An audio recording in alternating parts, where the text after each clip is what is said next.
তাত্ত্বিক তথ্যবহুল বরাবরের মতো দর্শক শ্রোতার মনোরঞ্জনের সেই আলোচনা উপস্থাপনের জন্য বিনীত অনুরোধ জ্ঞাপন করছি। ফালিয়াতাফাদ্দাল মাশকুরা আইয়ুহাশ শাইখ। আসসালামু আলাইকুম ওয়া রাহমাতুল্লাহি ওয়া বারাকাতুহু। আপনারা সবাই ভালো আছেন? আলহামদুলিল্লাহ সুম্মা আলহামদুলিল্লাহ। আল্লাহ তাআলার অশেষ মেহেরবানি, আল্লাহ সুবহানাহু ওয়া তাআলা আমাকেও ভালো রেখেছেন। সুম্মা আলহামদুলিল্লাহ। আলহামদুলিল্লাহ الحمد لله نحمده ونستعينه ونستغفره ونؤمن به ونتوكل عليه ونعوذ بالله من شرور أنفسنا ومن سيئات أعمالنا من يهده الله فلا مضل له ومن يضلل فلا هادي له وأشهد أن لا إله إلا الله وحده لا شريك له وأشهد أن محمدا عبده ورسوله أرسله بالحق بشيرا ونذيرا وداعيا إلى الله بإذنه وسراجا منيرا أما بعد فقد قال الله تبارك وتعالى في كلامه المجيد وفرقانه الحميد بعد أعوذ بالله من الشيطان الرجيم بسم الله الرحمن الرحيم سبحان الذي أسرى بعبده ليلا من المسجد الحرام إلى المسجد الأقصى الذي باركنا حوله لنريه من آياتنا إنه هو السميع البصير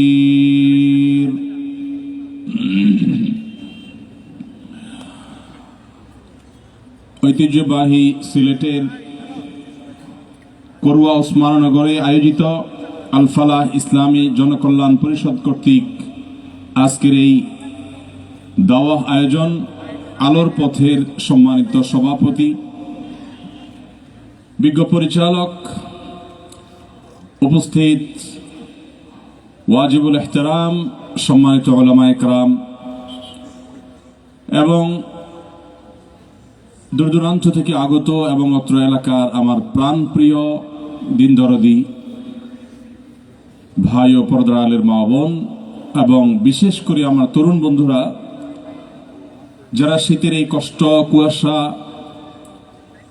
সবকিছু উপেক্ষা করে কোরআন এবং হাদিসের কথা শুনবার জন্য একত্রিত এবং সমবেত হয়েছেন,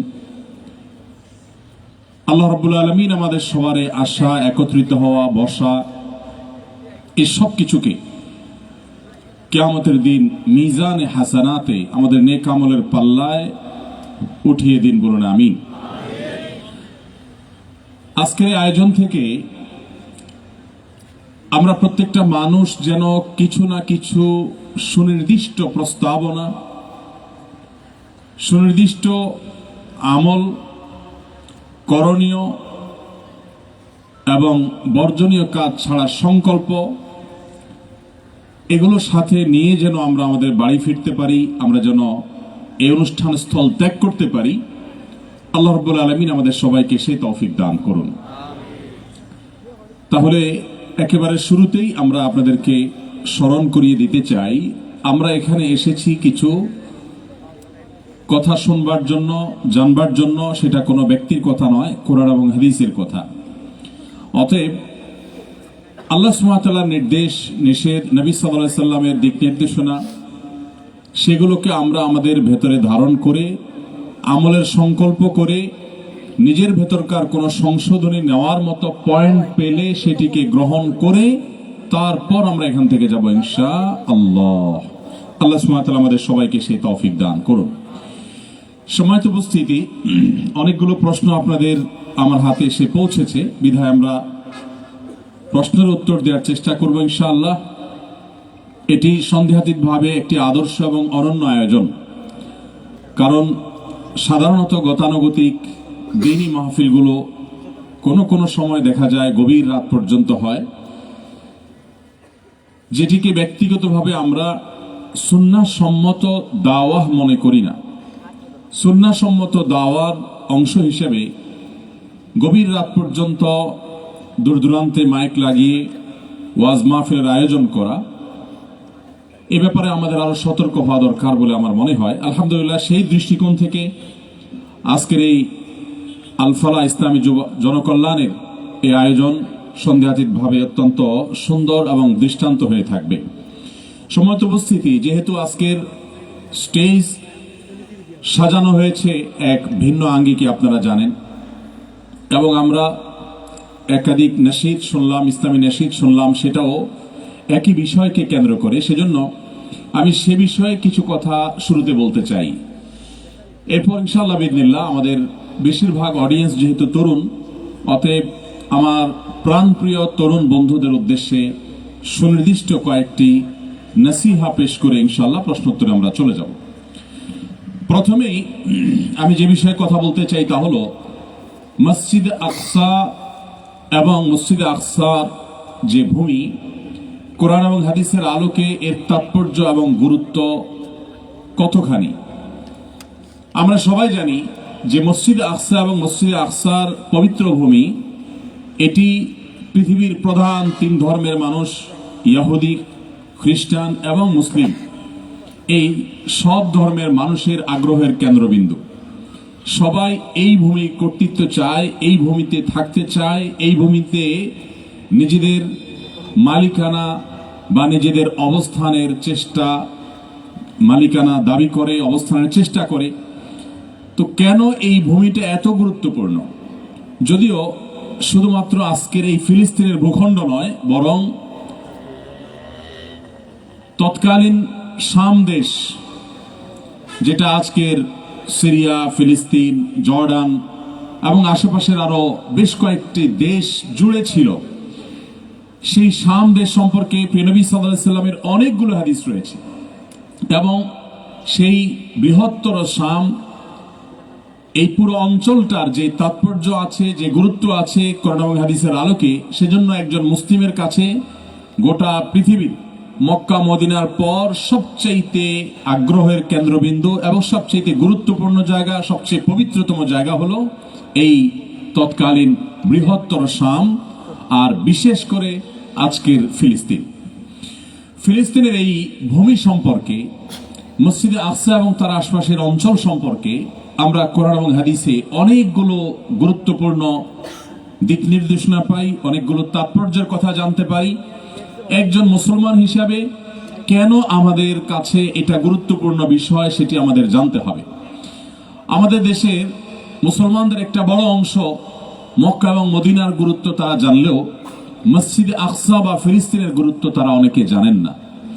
ফিলিস্তিনের ঐতিহাসিক আলোচনা বা পর্যালোচনা, বিশ্লেষণ, সেটা আমরা এখানে করতে যাচ্ছি না। আমরা শুধুমাত্র কোরআন এবং হাদিস থেকে ফিলিস্তিন এবং মসজিদে আকসার ভূমি কেন মুসলমানদের কাছে গুরুত্বপূর্ণ, এর কি ফজিলত এবং বৈশিষ্ট্য রয়েছে, সেটিকে আমরা সংক্ষেপে তুলে ধরার চেষ্টা করব। এবং আজকের প্রেক্ষাপটে, বিশেষ করে যেই সময়টাতে আমরা এই প্রোগ্রাম করছি, যেই সময়টাতে আমরা আজকে এখানে দ্বীনি আয়োজনে, দাওয়ার আয়োজনে একত্র হয়েছি, এই সময়টাতেও আমরা জানি মানব ইতিহাসের সবচেয়ে নিকৃষ্টতম নরাধমেরা, নিষ্পাপ নারী, শিশু, সাধারণ সর্বস্তরের মানুষের উপর তামা বোমা হামলা করে চলেছে এবং অনবরত তাদের পৈশাচিকতার তারা যে দৃষ্টান্ত সেটা স্থাপন করে চলেছে। এরকম অত্যন্ত ভয়াবহ এবং বেদনা বিধুর দৃশ্য প্রতিনিয়ত আমরা সোশ্যাল মিডিয়ার মাধ্যমে দেখতে পাই। মুসলমান হিসাবে সর্বসাধারণকে আমাদেরকে জাগ্রত করতে হবে, সর্বসাধারণকে সচেতন করতে হবে, জানাতে হবে কেন মসজিদে আকসার সাথে আমাদের হৃদয়ের সম্পর্ক আছে, এর সাথে আমাদের ইমানের যোগসূত্রটা ঠিক কোন জায়গাটাতে, সেটি একজন মুসলমান হিসেবে আমাদেরকে জানতে হবে। অনেক মুসলিম তরুণ আছেন, অনেক যুবক আছেন, অনেক মুসলিম ভাই আছেন আমার, অনেক মুসলিম বোন আছেন আমার, যারা আজও পর্যন্ত জানেন না যে কেন এই ইস্যুটা শুধু ফিলিস্তিনিদের ইস্যু নয়, এই ইস্যুটা গোটা পৃথিবীর প্রত্যেকটা মুসলমানের ইস্যু। অনেক মুসলমান এই বিষয়গুলো আজকাল জানে না। আর সেজন্য আমাদের কর্তব্য হলো মানুষকে সচেতন করা, মানুষকে জাগ্রত করা, মানুষকে জাগিয়ে তোলা, মানুষকে এই ইস্যুতে কনসার্ন করা, মানুষকে আন্তরিক করে তোলা। ইসলাম এবং মুসলমানদের শত্রুরা যখন ইরাকে হামলা করে তখন আমরা বলি এটা ইরাকিদের ব্যাপার, আমরা দূর থেকে একটু হাহুতাশ করলাম, বাস এটুকু। যখন তারা কাশ্মীরে হামলা করে তখন মনে করি এটা ভারতীয়দের ব্যাপার, কাশ্মীরিদের ব্যাপার, তাদের দেশের ইস্যু। তারা যখন অন্যান্য ভূখণ্ডে হামলা করে, বার্মায় হামলা করে, আমরা মনে করি এটা বার্মিজদের ব্যাপার, আরকানিদের ব্যাপার। তারা যখন ফিলিস্তিনে হামলা করে তখন আমরা মনে করি শয়তান আমাদেরকে বলতে থাকে এটা তো আমাদের দেশের ইস্যু না, এটা তো তাদের ইস্যু। আমরা দূর থেকে একটু আফসোস করলাম, জাস্ট এটুকু। অথচ সম্মানিত উপস্থিতি, একজন মুসলিমের ঈমানের দাবি হলো যে সে গোটা বিশ্বের সমস্ত মুসলিমদেরকে ভাই মনে করবে। তার নিজের রক্ত সম্পর্কের ভাই যদি আক্রান্ত হয়, আঘাতপ্রাপ্ত হয়, তার জন্য সে যেরকম বেদনা অনুভব করবে, কষ্ট অনুভব করবে, গোটা পৃথিবীর সমস্ত মুসলমানদেরকে নবী সাল্লাল্লাহু আলাইহি ওয়াসাল্লাম বলেছেন যে প্রত্যেক মুসলমান কাল জাসাদ ফি তাআতুফিহিম। মুসলমানদের পারস্পরিক সিম্প্যাথি, মায়া, মমতা, ভালোবাসা, হৃদ্যতা, আন্তরিকতা, একে অন্যের জন্য যে তারাহুম, তাআতুফ, এটার দিক থেকে, অনুকম্পার দিক থেকে, ভালোবাসার দিক থেকে, সিম্প্যাথির দিক থেকে, আন্তরিকতা, মায়ার দিক থেকে, কষ্ট ফিল বা অনুভব করার দিক থেকে গোটা বিশ্বের মুসলমানরা একটি দেহের মতো, কাল জাসাদ। একটা দেহের যেরকম এক অংশ আঘাতপ্রাপ্ত হলে গোটা দেহ সেটাকে অনুভব করে, পৃথিবীর যেই কোনো জায়গায় কোনো মুসলমান আক্রান্ত হলে গোটা বিশ্বের সমস্ত মুসলিম যেই কোনো প্রান্ত থেকে সে অনুভব করবে কষ্ট, এবং তার সর্বোচ্চ করণীয় সে নিবেদন করার চেষ্টা করবে। আজ এই গুরুত্ব আমাদের জনে জনে বোঝাবার সময় এসেছে। সময়ত উপস্থিতি, মসজিদে আকসা এবং তার আশপাশের এলাকা, বিশেষ করে আজকের ফিলিস্তিন কেন আমাদের কাছে এত গুরুত্বপূর্ণ, তার প্রথম কারণ হলো কোরআনে কারিমে আল্লাহ রাব্বুল আলামিন দুটি মসজিদের নাম উল্লেখ করেছেন। কয়টি মসজিদের নাম উল্লেখ করেছেন? দুটি মসজিদের নাম উল্লেখ করেছেন। তার একটি হলো মসজিদে হারাম, মক্কার মসজিদে হারাম বাইতুল্লাহ, আর দ্বিতীয়টি হলো ফিলিস্তিনের মসজিদে আকসা বা বাইতুল মাকদিস। গোটা কোরআনে দুটি মসজিদের নাম উল্লেখ করেছেন, তার দ্বিতীয়টি হলো এই বাইতুল মাকদিস, যে বাইতুল মাকদিসকে ঘিরে আমাদের এত আবেগ, আমাদের এত ভালোবাসা, এটাকে ঘিরে আমাদের এত জজবা, এত প্রেরণা। এই বাইতুল আকসা, এই বাইতুল মাকদিস এবং মসজিদে আকসা কোরআনে উল্লেখিত দুই মসজিদের একটি হওয়ার কারণে এটি যে আল্লাহ সুবহানাহু ওয়া তাআলার কাছে অত্যন্ত গুরুত্বপূর্ণ একটি মসজিদ, এর যে ফজিলত এবং মর্যাদা অনেক বেশি, সেটা দিনের আলোর মতো পরিষ্কার। দ্বিতীয়ত, নবী করিম সাল্লাল্লাহু আলাইহি ওয়াসাল্লাম বলেছেন, লা তুশাদ্দুর রিহালু ইল্লা ইলা সালাসাতি মাসাজিদ। মানুষ এক জায়গা থেকে সফর করে অনেক দূর পথ পাড়ি দিয়ে পৃথিবীর তিনটি মসজিদে শুধু সওয়াবের উদ্দেশ্যে যেতে পারে। জ্ঞান অর্জনের জন্য, ব্যবসার জন্য, অন্য কোনো কাজের জন্য এক জায়গা থেকে আরেক জায়গা মানুষ যেতেই পারে, কিন্তু এক জায়গা থেকে অনেক দূরে কোনো মসজিদে যদি কেউ যায় এই উদ্দেশ্যে যে সেখানে গেলে সওয়াব হবে, জ্ঞান আহরণ বা অন্য কোনো উদ্দেশ্য না, জাস্ট সেখানে হাজিরা হলে, সেখানে উপস্থিত হতে পারলে এক্সট্রা সওয়াব পাওয়া যাবে, এই উদ্দেশ্যে সফর করা জায়েজ পৃথিবীতে তিনটা মসজিদে। তার একটি হলো মক্কার মসজিদে হারাম, আর দ্বিতীয়টি হলো মদিনার মসজিদে নববী, আর তৃতীয়টি হলো এই ফিলিস্তিনের মসজিদে আকসা। যেহেতু নবী করিম সাল্লাল্লাহু আলাইহি ওয়াসাল্লাম পৃথিবীর তিনটি মসজিদকে এমন ফজিলতপূর্ণ মসজিদ হিসেবে ঘোষণা দিয়েছেন যে পৃথিবীর বিভিন্ন প্রান্ত থেকে শুধুমাত্র সেই মসজিদে উপস্থিত হতে পারাটা একটা ইবাদত, সেখানে উপস্থিত হওয়া, সওয়াবের উদ্দেশ্যে যাওয়াটাই একটা ইবাদত স্বতন্ত্র। সেরকম বিরল শ্রেষ্ঠত্ব এবং মর্যাদার অধিকারী তিন মসজিদের একটি হলো এই মসজিদে আকসা।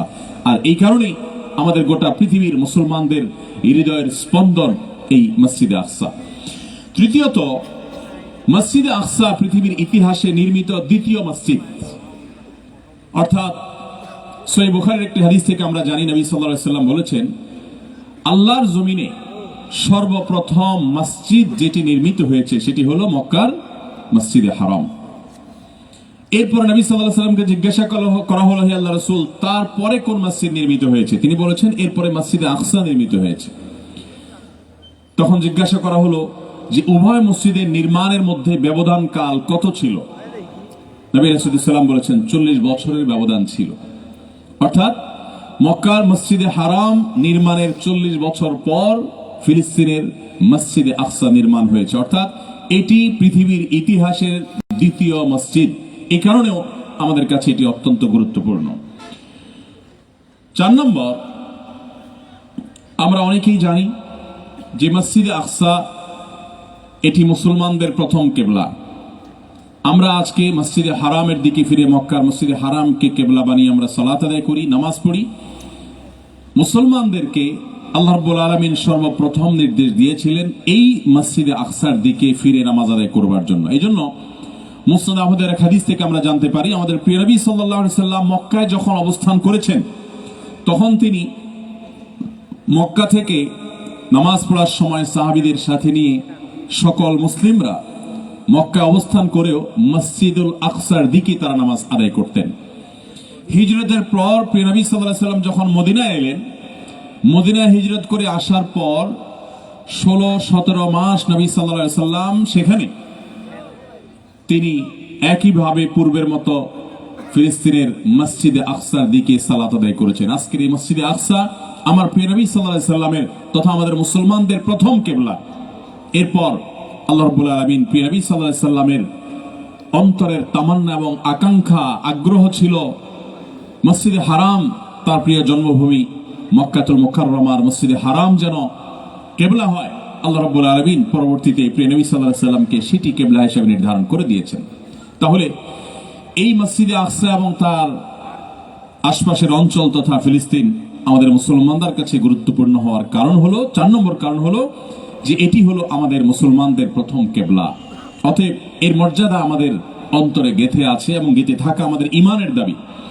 5 নম্বর বৈশিষ্ট্য হলো, আমরা অনেকেই জেনে থাকব যে মসজিদে আকসার আশপাশের পুরো এলাকা, এই ফিলিস্তিন পুরো ভূমিটা পৃথিবীর ইতিহাসে যত নবী রাসূল এসেছেন সবচেয়ে বেশি সংখ্যক নবী রাসূলদের পদচারণায় মুখরিত হয়েছে যে জনপদ, এটি হলো সেই জনপদ।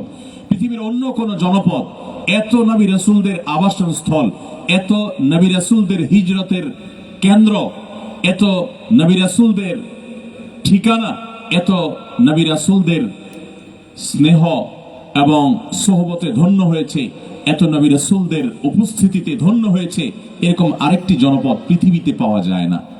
অর্থাৎ যত বড় বড় নবী রাসূল পৃথিবীতে এসেছেন তাদের মধ্যে অনেকেই এই ফিলিস্তিনে তাদের জীবন কাটিয়েছেন। আল্লাহ নবী ইব্রাহিম আলাইহিস সালাম জন্ম হয়েছে ইরাকে, মিশর হয়ে আল্লাহর নির্দেশে তিনি এই ফিলিস্তিনে অবস্থান করেছেন। সেখান থেকে আল্লাহর নির্দেশে তার প্রিয় সন্তান ইসমাইল আলাইহিস সালাম এবং তার স্ত্রী হাজরা আলাইহাস সালামকে মক্কায় রেখে আবার তিনি ফিরে এসেছেন। এই ফিলিস্তিন ইব্রাহিম আলাইহিস সালাম এর হিজরতের কেন্দ্র। তিনি হিজরত করে এই জায়গায় আল্লাহর নির্দেশে এসেছেন এবং এখানেই আল্লাহ নবী দাউদ আলাইহিস সালাম ছিলেন, এখানেই সুলাইমান আলাইহিস সালাম ছিলেন, তাদের রাজত্বের কেন্দ্র ছিল। এবং এখানেই জাকারিয়া আলাইহিস সালাম ছিলেন, এখানে আলে ইমরান ছিলেন, এখানে ঈসা আলাইহিস সালাম ছিলেন, এখানে ঈসা ইসলামের মা এবং তার মা তারা ছিলেন, এবং আরো অনেক নবী রাসূলদের স্মৃতি বিজড়িত জায়গা এই ফিলিস্তিন। এজন্য ফিলিস্তিনের ভূমি আমাদের মুসলমানদের কাছে অনেক বেশি গুরুত্বপূর্ণ। ফিলিস্তিনের মাটিতে মুসলমানদের এক ফোঁটা রক্ত যদি ঝরে, পৃথিবীতে যদি কারোর ভেতরে বিন্দু পরিমাণ ঈমান থাকে, তার হৃদয়ে রক্তক্ষরণ হওয়ার কথা। আর যদি হৃদয়ে রক্তক্ষরণ না হয়, কোনো কষ্ট অনুভব না করে, তো আপনি মনে রাখবেন আপনার ঈমান নিয়ে আপনার নিজেকে প্রশ্ন করবার সময় হয়ে গেছে। ফিলিস্তিন এটা মুসলমানদের ঈমানের মিটার, ঈমানকে মাপার প্যারামিটার। অর্থাৎ এই ভূমিকে কেন্দ্র করে যদি আপনার আবেগ, আপনার ভালোবাসা না থাকে, তাহলে বুঝতে হবে হয় আপনি ফিলিস্তিন সম্পর্কে, মসজিদে আকসা সম্পর্কে আপনি জানেন না, অথবা এই মসজিদে আকসার গুরুত্ব আপনার অন্তরে না থাকার কারণে আপনার ঈমানের দুর্বলতা ভয়াবহ পর্যায়ে গিয়ে পৌঁছেছে। সম্মানিত উপস্থিতি, তাহলে মসজিদে আকসা এবং তার ভূমি, এই পবিত্র ভূমি আমাদের কাছে গুরুত্বপূর্ণ হওয়ার কারণ হলো পৃথিবীর ইতিহাসের অন্য যে কোনো জনপদের চাইতে বেশি সংখ্যক নবী রাসূলদের আবাসন স্থল ছিল এই ফিলিস্তিন, এই মসজিদে আকসা এবং তার আশপাশের এলাকা। নাম্বার 6, আমাদের প্রিয় নবী সাল্লাল্লাহু আলাইহি সাল্লামের ইসরা হয়েছিল এই জায়গায়। ইসরা মানে হলো রাত্রিকালীন ভ্রমণ। আল্লাহ রাব্বুল আলামিন প্রিয় নবী সাল্লাল্লাহু আলাইহি সাল্লামকে মক্কা থেকে রাতে অলৌকিকভাবে পৃথিবীর সকল সিস্টেম, সকল নিয়ম এর ঊর্ধ্বে উঠিয়ে আল্লাহ তাআলা তাকে অলৌকিকভাবে এই মক্কা থেকে, মসজিদে হারাম থেকে খুব অল্প সময়, মুহূর্তের ব্যবধানে তাকে মসজিদে আকসায় এনেছেন এবং মসজিদে আকসায় বিভিন্ন নবী রাসূলগণ তার আগে যারা গত হয়ে গেছেন তাদেরকে আল্লাহ রাব্বুল আলামিন অলৌকিকভাবে উপস্থিত করে তাদের মধ্যে ইমামতের যে গৌরব, যে মর্যাদা, এটি আমাদের প্রিয় নবী সাল্লাল্লাহু আলাইহি সাল্লামকে দেওয়ার জন্য এই মসজিদে আকসাকে আল্লাহ তাআলা বেছে নিয়েছেন। অর্থাৎ এই মসজিদে আকসা হলো সেই জায়গা যে আমাদের নবী সাল্লাল্লাহু আলাইহি সাল্লামকে আল্লাহ রাব্বুল আলামিন মক্কার মসজিদে হারাম ছাড়া এবং মদিনার মসজিদে নববী ছাড়া তার প্রিয় মাতৃভূমির বাইরে দূরে নিয়ে আরেকটা মসজিদ যেখানে নামাজ আদায় করিয়েছেন আল্লাহ তাআলা, সেটি হলো এই মসজিদে আকসা। এর সাথে আমাদের কত আবেগ, এর সাথে আমাদের কত অনুভূতি, এর সাথে আমাদের কত ঈমানের সম্পর্ক রয়েছে, এই ঘটনা থেকে দিনের আলোর মতো পরিষ্কার। অতএব এই মসজিদে আকসার 6 নম্বরের বৈশিষ্ট্য হলো এটি প্রিয় নবী সাল্লাল্লাহু আলাইহি সাল্লামের ইসরার জায়গা, রাত্রিকালীন ভ্রমণের কেন্দ্র। আল্লাহ তাআলা তাকে রাতে এখানে এনেছেন, অন্য নবীদের ইমামতি করিয়েছেন। এই মসজিদের মর্যাদা আল্লাহর কাছে কত বেশি হলে তার নবীকে তুলে এনে এই জায়গায় নামাজ পড়িয়েছেন এবং অন্যদের ইমামত করেছেন, অন্য নবী রাসূলদেরকে আল্লাহ তাআলা একত্র করেছেন। এখান থেকে এই মসজিদ এবং তার আশপাশের ভূমির গুরুত্ব দিনের আলো মতো পরিষ্কার হয়ে যায়। নাম্বার 7, মসজিদে আকসা এমন এক মসজিদ যে মসজিদে নামাজ আদায় করলে আল্লাহ রাব্বুল আলামিন সেই নামাজের সওয়াবকে বহুগুণ বাড়িয়ে দেন, বহুগুণ বাড়িয়ে দেন। মক্কার মসজিদে হারামে যদি কেউ 1 রাকাত নামাজ পড়ে, কত রাকাতের সওয়াব পাওয়া যাবে? 1 লক্ষ রাকাতের সওয়াব পাওয়া যাবে। মদিনা মসজিদে নববীতে যদি কেউ 1 রাকাত নামাজ পড়েন, কত রাকাতের সওয়াব পাওয়া যাবে? বেশ কয়েকটি বর্ণনা রয়েছে, এক বর্ণনা অনুপাতে 1000 রাকাতের সওয়াব পাওয়া যাবে। আরো বিভিন্ন রকম বর্ণনা আছে। আর ফিলিস্তিনের মসজিদে আকসায় যদি কোনো মুসলিম 1 রাকাত নামাজ আদায় করেন, তাহলে আল্লাহ রাব্বুল আলামিন তাকে সেই 1 রাকাতকে 250 গুণ বৃদ্ধি করে 250 রাকাতের সওয়াব দান করবেন। এবং কোন কোন বর্ণনায় আরো বেশির কথাও এসেছে, যদিও সেগুলোর সনদ দিয়ে নানা রকমের আপত্তি অভিযোগের জায়গা আছে, কিন্তু 250 রাকাত এর বর্ণনাটি সবার কাছে গ্রহণযোগ্য।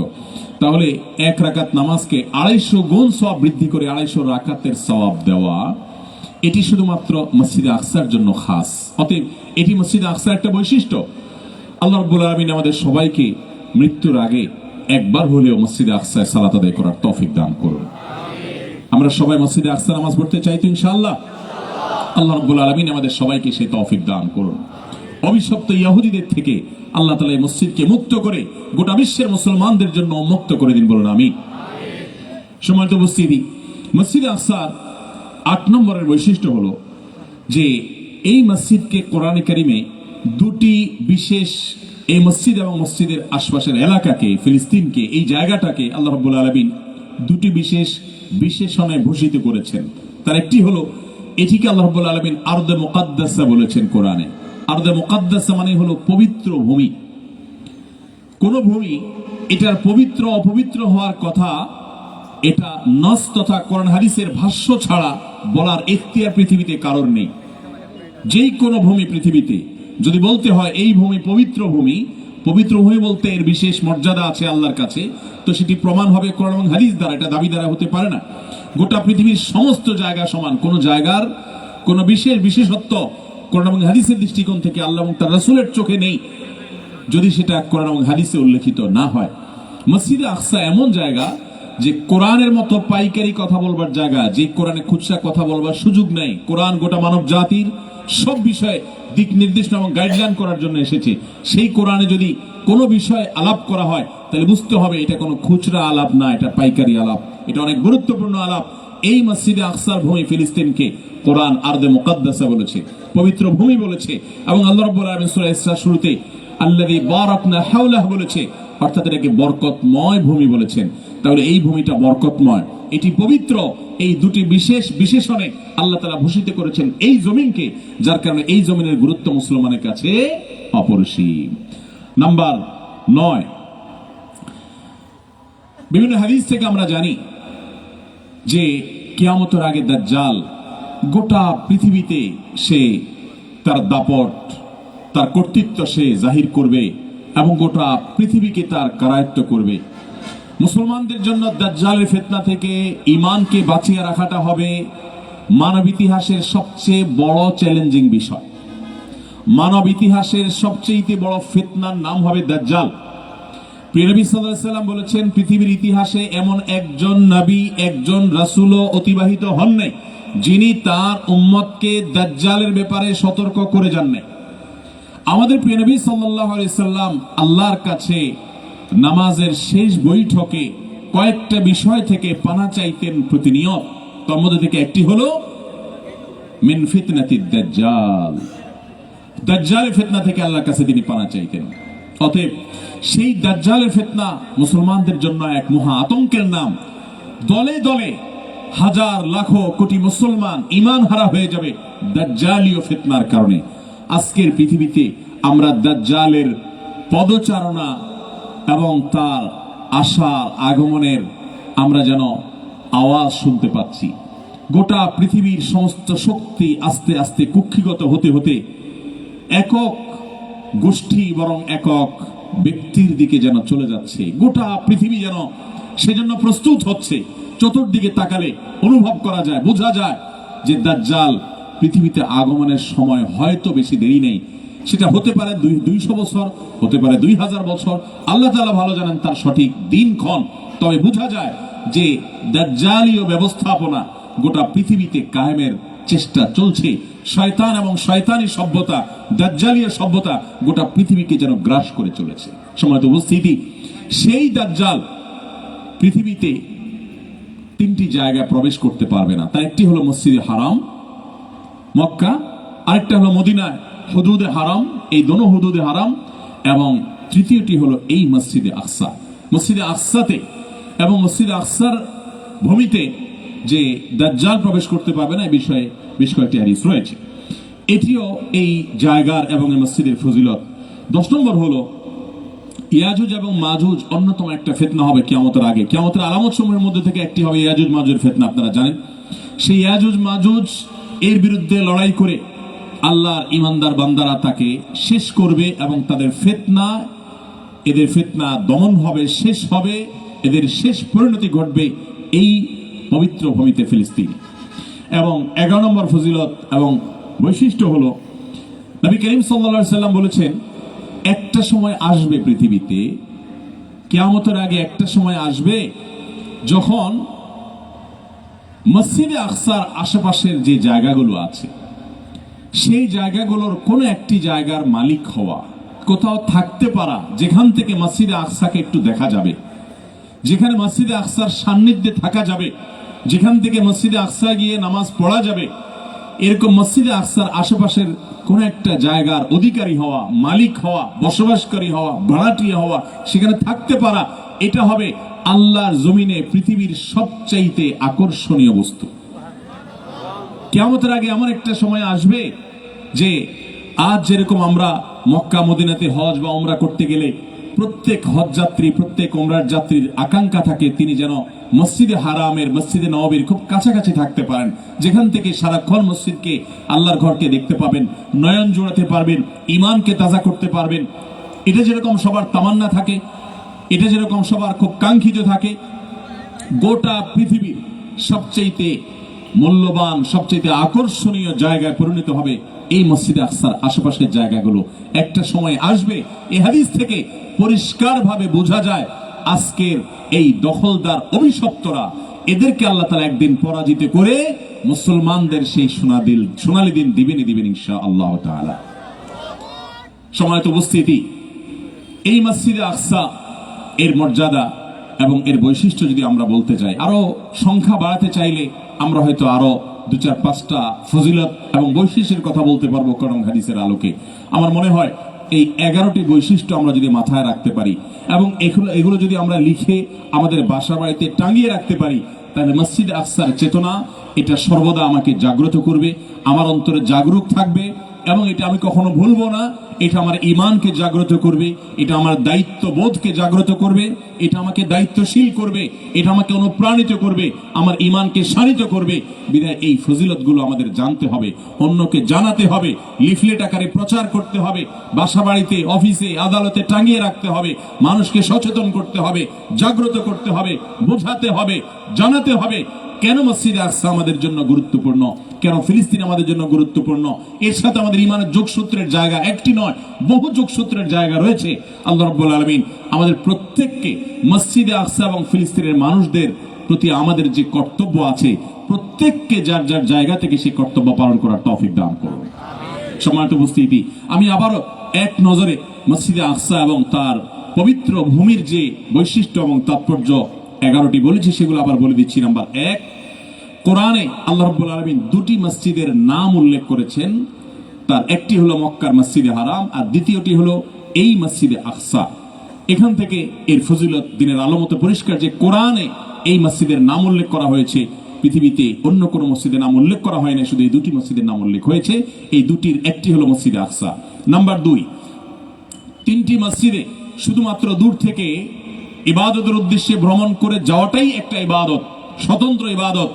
সেই 3টি বিরল শ্রেষ্ঠত্ব এবং মর্যাদাপূর্ণ মসজিদের একটি হলো এই মসজিদে আকসা, আর অপর দুটি হলো মক্কার মসজিদে হারাম এবং মসজিদে নববী মদিনা। 3 নম্বর, মসজিদে আকসা এবং তার আশপাশে এলাকার ফজিলতের তৃতীয় কারণ হলো যে মসজিদে আকসা হলো পৃথিবীর ইতিহাসে নির্মিত মসজিদের সিরিয়ালের দ্বিতীয় মসজিদ। প্রথমটি হলো মক্কার মসজিদে হারাম, আর দ্বিতীয়টি হলো এই মসজিদে আকসা। এর আগে মক্কার মসজিদে হারাম ছাড়া পৃথিবীতে আর কোনো মসজিদ নির্মাণ হয়নি। চতুর্থত, এই মসজিদে আকসা এটি আমাদের মুসলমানদের, আমাদের প্রিয় নবী সাল্লাল্লাহু আলাইহি সাল্লামের প্রথম কিবলা ছিল, যার কারণে এটি আমাদের হৃদয়ের স্পন্দন। এর সাথে আমাদের ঈমানের সম্পর্ক অনেক গভীরভাবে গ্রথিত এবং প্রথিত। নাম্বার 5, পৃথিবীর ইতিহাসে অন্য কোন জনপদে এত নবী রাসূলদের বসবাস করার ঘটনা আমরা জানি না। বহু নবী রাসূলদের, বহু আল্লাহ রাব্বুল আলামিন উলুল আজম মিনার রাসূল, তাদের পদচারণায় মুখরিত ছিল এই ভূমি। তাদের স্মৃতি বিজড়িত জায়গা হলো এই ফিলিস্তিন। এখান থেকে এর মর্যাদা বোঝা যায় যে আল্লাহ তাআলা এত নবী রাসূলদেরকে এখানে রেখেছেন, এমনকি অন্য জায়গা থেকে হিজরত করে এখানে আসার নির্দেশ দিয়েছেন। এখান থেকে এই ভূমি আমাদের কাছে গুরুত্বপূর্ণ হওয়াটা দিনের আলো মতো পরিষ্কার। নাম্বার 6, এই ভূমি নবী করিম সাল্লাল্লাহু আলাইহি সাল্লামের ইসরার জায়গা। এই মসজিদ আল্লাহর কাছে এতটাই মর্যাদাপূর্ণ যে আমাদের প্রিয় নবী সাল্লাল্লাহু আলাইহি সাল্লামকে আল্লাহ তাআলা রাত্রিকালীন অলৌকিক ভ্রমণের মাধ্যমে মক্কা থেকে এই ফিলিস্তিনের মসজিদে আকসা হাজির করে সেখানে নামাজ পড়িয়েছেন, ইমামতি করিয়েছেন, অন্য নবীদেরকে হাজির করেছিলেন। পুরো বিষয়টা ছিল অলৌকিকভাবে আমাদের নবী সাল্লাল্লাহু আলাইহি সাল্লামের মুজিজার অংশ হিসেবে। অতএব এখান থেকেও এই ভূমি এবং মসজিদের ফজিলত বোঝা যায়। নাম্বার 7, এই মসজিদে নামাজ আদায় করা একজন ইমানদারের জীবনের সবচেয়ে বড় তামান্না, সবচেয়ে বড় আকাঙ্ক্ষিত বিষয়গুলোর একটি থাকবে, কারণ সেখানে 1 রাকাত নামাজকে আল্লাহ রাব্বুল আলামিন 250 রাকাত নামাজের সওয়াব দ্বারা বিনিময় দান করবেন। 8 নম্বর হলো এই মসজিদ এবং তার আশপাশের ভূমিকে, ফিলিস্তিনকে কোরআনে আল্লাহ রাব্বুল আলামিন পবিত্র ভূমি বলেছেন, বরকতময় ভূমি বলেছেন। একটা ভূমিকে 2টি বিশেষণ দ্বারা কোরআন 2টি পৃথক জায়গায় এরকম বিশেষায়িত করা, এর মর্যাদার কথা উল্লেখ করা পৃথিবীর অন্য আরেকটি জায়গা সম্পর্কে আমরা জানি না। নাম্বার 9, এই জায়গায় দাজ্জাল প্রবেশ করতে পারবে না, আল্লাহ তাআলা সেখান থেকে মুক্ত রাখবেন এবং হেফাজতে রাখবেন। 10 নম্বর, ইয়াজুজ এবং মাজুজের তাদের পতন হবে এখানে, তাদের ধ্বংস স্তূপ হবে এখানে, তাদের মৃত্যুকূপ হবে এই জায়গা। গোটা পৃথিবীকে তারা অতিষ্ঠ করার পর এখানে এসে তারা থামতে বাধ্য হবে। বোঝা যায় এই জায়গাতে আল্লাহ তাআলা ফিতনা মাথা ছাড়া দিতে দিবেন না। 11 নম্বর এবং সর্বশেষ হলো এই ভূমি, বিশেষ করে মসজিদে আকসা এবং তার আশেপাশের জায়গাগুলো প্রিয় নবী সাল্লাল্লাহু আলাইহি সাল্লামের হাদিসের ভাষ্য মতে কিয়ামতের আগে মানুষের কাছে সবচেয়ে আকর্ষণীয় জায়গাগুলোর একটি থাকবে। এই 11টি ফজিলত, 11টি মর্যাদা এবং আরো যে সমস্ত মর্যাদা কোরআনে কারীম এবং হাদিসে রাসূল দ্বারা প্রমাণিত, আল্লাহ রাব্বুল আলামিন সেগুলো আমাদের প্রত্যেকের অন্তরে গেঁথে ফেলার তৌফিক দান করুন, বলুন আমিন। প্রিয় ভাইরা আমার, আজ ফিলিস্তিনের মানুষের উপর দিয়ে যা যাচ্ছে, এটি আমি তো মনে করি তাদেরকে আল্লাহ রাব্বুল আলামিন প্রস্তুত করে নিচ্ছেন, আল্লাহ তাআলা তাদেরকে তৈরি করে নিচ্ছেন। তাদের দিয়ে আল্লাহ রাব্বুল আলামিন অনেক বড় বড় কাজ নেবেন। আল্লাহ যখন কারোর কাছ থেকে বড় কোনো কাজ নিতে চান, তাকে প্রেসার দেন। যে যত বেশি প্রেসার নিতে পারে, আল্লাহ তাআলা তাকে তত বড় করেন। এই জন্য নবী আলাইহিস সালামের হাদিসের দিকে তাকালে আপনারা দেখতে পাবেন, তিনি বলেছেন, আশাদ্দুন নাসি বালাআন আল আম্বিয়া সুম্মাল আমসাল ফাল আমসাল। মানুষদের মধ্যে সবচেয়ে বেশি পরীক্ষার মুখোমুখি হয়েছেন, বিপদ আপদ, সমস্যা, সংকট, এগুলোর মোকাবেলা করতে হয়েছে, পৃথিবীতে সবচেয়ে বেশি করতে হয়েছে নবী রাসূলদের। নবী রাসূলদের সাথে যাদের যত বেশি সাদৃশ্য হবে, যাদের যত বেশি মিল পাওয়া যাবে, তাদের জীবনে বিপদ, মুসিবত, বালা, পরীক্ষা এগুলো তত বেশি আসতে থাকবে। কোরআনে কারীমে আল্লাহ রাব্বুল বলেছেন, জাআলনা লিকুল্লি নাবিয়্যিন আদুওয়া। প্রত্যেক নবীর জন্য আমি শত্রু নির্ধারণ করে দিয়েছি। আল্লাহ রাব্বুল আলামিন প্রত্যেক নবীর জন্য শত্রু রীতিমতো দাঁড় করে দিয়েছেন, কারণ নবীকে দিয়ে আল্লাহ তাআলা যেই কাজ দিতে চান, উম্মত তো সেই কাজের যোগ্য নয়। অতএব নবীকে প্রস্তুত করবার প্রয়োজনে আল্লাহ তাআলা শত্রু নির্ধারণ করে দিয়েছেন, যে শত্রুর মোকাবেলা করে নবী তার দ্বীনকে দুনিয়াতে বিজয়ী করবেন, উম্মার কাছে আল্লাহর দ্বীনের দাওয়াতকে, তাওহীদের দাওয়াতকে প্রতিষ্ঠিত করবেন, কায়েম করবেন। এই নির্দেশ যেহেতু নবীদেরকে দেওয়া হয়েছে, এই জন্য তাদেরকে আল্লাহ তাআলা প্রস্তুত করে নিয়েছেন। আমাদের প্রিয় নবী সাল্লাল্লাহু আলাইহি সাল্লামকে হেরা গুহায় যখন জিবরিলের সাথে আল্লাহ তাআলা সাক্ষাৎ করিয়েছেন, আমরা সবাই জানি জিবরিল প্রিয় নবী সাল্লাল্লাহু আলাইহি সাল্লামকে 3টি চাপ দিয়েছেন। সে চাপগুলো এত কঠিন ছিল, এত কষ্টকর ছিল। প্রথমত নবী রাসূলুল্লাহ সাল্লাল্লাহু আলাইহি সাল্লাম ভড়কে গিয়েছেন। জিবরিলের যে শক্তি, জিবরিলের যে পাওয়ার, আল্লাহ তাআলা তাকে যে সৃষ্টি করেছেন, তাকে যে অসংখ্য ডানা, কয়েকশো ডানা দিয়েছেন এবং গোটা পৃথিবী ব্যাপ্তি তার ডানা। এই জিবরিল যখন মানুষের আকৃতিতে আসে এবং কোনো মানুষকে বুকের সাথে চেপে ধরে, তখন সেই চাপ কত পাওয়ারফুল হয়, সেটা তো কতটা কঠিন হয়, এটা একমাত্র প্রিয় নবী সাল্লাল্লাহু আলাইহি সাল্লাম অনুভব করেছেন। যার কারণে প্রথমত তিনি ভড়কে গিয়েছেন, দ্বিতীয়ত তিনি নবী রাসূলুল্লাহ সাল্লাল্লাহু আলাইহি সাল্লাম অসুস্থ হয়ে গেছেন, জ্বরে আক্রান্ত হয়ে গেছেন। বাসায় গিয়ে মা খাদিজা রাদিয়াল্লাহু তাআলা আনহাকে বলেছেন, জাম্মিলুনি জাম্মিলুনি দাফিরুনি, আমাকে কম্বল দ্বারা আবৃত করো, আমাকে চাদর দ্বারা আবৃত করো, আমার গায়ে কম্বল দাও, চাদর দাও, জ্বর এসে গেছে। এবং তিনি নিজের জীবনের প্রতি রীতিমতো আশঙ্কা করছিলেন, না জানে তিনি মারা যান। এই যে কঠিন তিনটি চাপ আল্লাহ তাআলা জিবরিলকে দিয়ে দেওয়ালেন আমাদের প্রিয় নবী সাল্লাল্লাহু আলাইহি সাল্লামকে। শুধু সেখানেই নয়, চাপ সেখান থেকে শুরু হয়েছে। মক্কার পুরো জীবন চাপ নিয়েছেন। মদিনায় এসে যে শান্তিতে ছিলেন তাও নয়, মদিনার জীবনও চাপ নিয়েছেন। মক্কার জীবনের চাপ কেমন ছিল? মক্কার জীবনে তিনি দুনিয়ার আলো, চন্দ্র এবং সূর্যের আলো দেখবার আগেই নিজের প্রিয় বাবাকে হারিয়েছেন। মাতৃগর্ভে থাকতে বাবাকে হারিয়েছেন। মাতৃগর্ভ থেকে দুনিয়াতে আসার পরপরই নিজের মাকে হারিয়েছেন। এরপর তার সবচেয়ে বড় আশ্রয়ের জায়গা ছিল দাদা আব্দুল মুত্তালিব। কিছুদিন যেতে না যেতেই দাদা আব্দুল মুত্তালিবকেও হারিয়েছে। এরপর তার সবচেয়ে বড় আশ্রয়ের জায়গা দুজন, একজন চাচা আবু তালেব আর একজন খাদিজা রাদিয়াল্লাহু তাআলা আনহা। আমাল হজনে এসে তাদেরকেও তিনি হারিয়েছেন। অর্থাৎ দুনিয়াতে আসার আগেই বিপদ মাথায় করে নিয়ে, মুসিবত মাথায় করে নিয়ে, পরীক্ষা মাথায় করে নিয়ে তিনি এসেছেন এবং পদে পদে এইভাবে তার পায়ের নিচের মাটিগুলো সব সরে গেছে। শুরু হলো সর্বগ্রাসী জুলুম, নির্যাতন এর স্টিম রোলার। শুধু তিনি নয়, তার প্রতি যারাই ঈমান এনেছে তাদের প্রতি সেটি শুরু হয়ে গেল। সেই কষ্ট সহ্য করতে করতে মক্কার 13টি বছর তাকে কাটাতে হয়েছে। এরপর যখন আল্লাহর নির্দেশে হিজরত করে মদিনায় গেলেন, সেখানেও শান্তিতে থাকতে দিল না মক্কার মুশরিকেরা। আজকের এই অভিশপ্ত গোষ্ঠী যাদের উত্তরসূরি, সেই কুফফার, তারা প্রিয় নবী সাল্লাল্লাহু আলাইহি সাল্লামকে মক্কাতেও মদিনাতেও শান্তিতে থাকতে দিল না। একটার পর একটা যুদ্ধ চাপিয়ে দিয়েছে, কখনো উহুদ, কখনো খন্দক, কখনো অন্য কোনটি, একটার পর একটা। মৃত্যুর আগ পর্যন্ত তিনি সেই একটার পর একটা কঠিন থেকে কঠিনতর পরিস্থিতি মোকাবেলা করেছেন।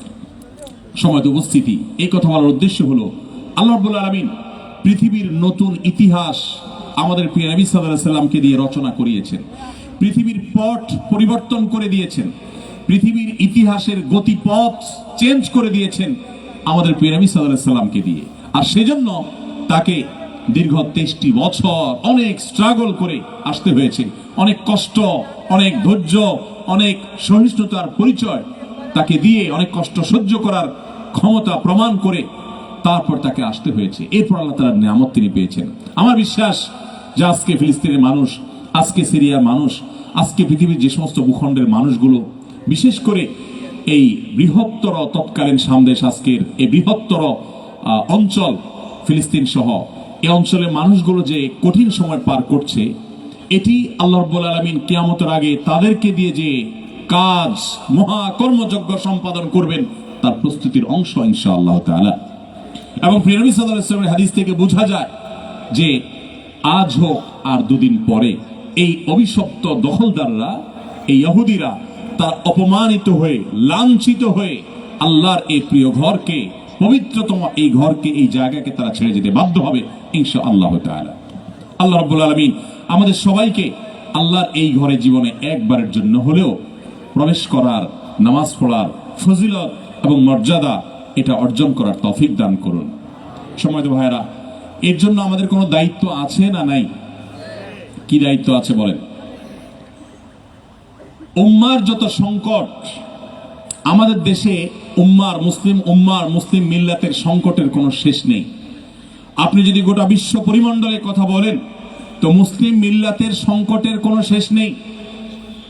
প্রতিনিয়ত নবী সাল্লাল্লাহু আলাইহি সাল্লামের সেই হাদিসের বাস্তবতা আমরা দেখতে পাই, যে হাদিসে তিনি সতর্ক করে গেছেন সেই প্রায় 1450 বছর আগে, যে বৃষ্টির ফোঁটা যেরকম একটার পর একটা পতিত হতে থাকে, কাওয়াকাইল মাতর, ঠিক সেইভাবে এই পৃথিবীতে ফিতনা পতিত হতে থাকবে, ছেয়ে যাবে। কিছু ফিতনা মা বোনদেরকে বিভ্রান্ত করছে, কিছু ফিতনা আমাদের যুবকদেরকে বিভ্রান্ত করছে, কিছু ফিতনা সর্বস্তরের মানুষকে শেষ করছে, কিছু ফিতনা আমাদের শিশুদেরকে শেষ করছে, এক এক ফিতনা আমাদের এক এক দিক থেকে শেষ করছে। কিছু ফিতনা আমাদের হালাল উপার্জনের পথকে বন্ধ করে দিচ্ছে। এরকম নানাবিধ ফিতনা গোটা পৃথিবীকে ছেয়ে যাচ্ছে। এই সকল উম্মার প্রতি যে চ্যালেঞ্জগুলো, উম্মার যে সংকটের জায়গাগুলো, একজন মুসলমান হিসেবে, একজন সাধারণ মানুষ হিসেবে আমাদের প্রত্যেককে এই সংকট মোকাবেলার জন্য অবশ্যই কাজ করে যেতে হবে। একটা যুক্তি আমরা সবাই দেই, বিশেষ করে ফিলিস্তিন ইস্যু, মসজিদে আকসা ইস্যুতে আমরা সবাই একটা কমন যুক্তি দেই, সেটা হলো আমরা বেশিরভাগ লোকই প্রায় বলি যে আমার তো আসলে বিশেষ কোনো করণীয় নাই, আমি তো কোনো রাষ্ট্র ক্ষমতা এটা আমার হাতে নাই, আমার হাতে তো কোনো সেনাবাহিনী নাই, আমার হাতে তো কোনো বিশেষ পাওয়ার নাই, আমি তাদের জন্য কি বা আর করতে পারি, আমি তো অক্ষম, এটা আমরা বলি। সময়ত উপস্থিতি, আমি মনে করি এটা শয়তানের সবচেয়ে বড় চালগুলোর একটি, যে শয়তান আমাদেরকে একটা খোঁড়া যুক্তি ধরিয়ে দিয়েছে, আপনাকে, আমাকে, আমাদের সবাইকে, আমি সহ আমরা সবাই শয়তানের এই খোঁড়া যুক্তিকে ধারণ করে চলি। শয়তানের যুক্তি এভাবে যে আমাদের কি কোনো কিছুই করার নাই? কি বলেন?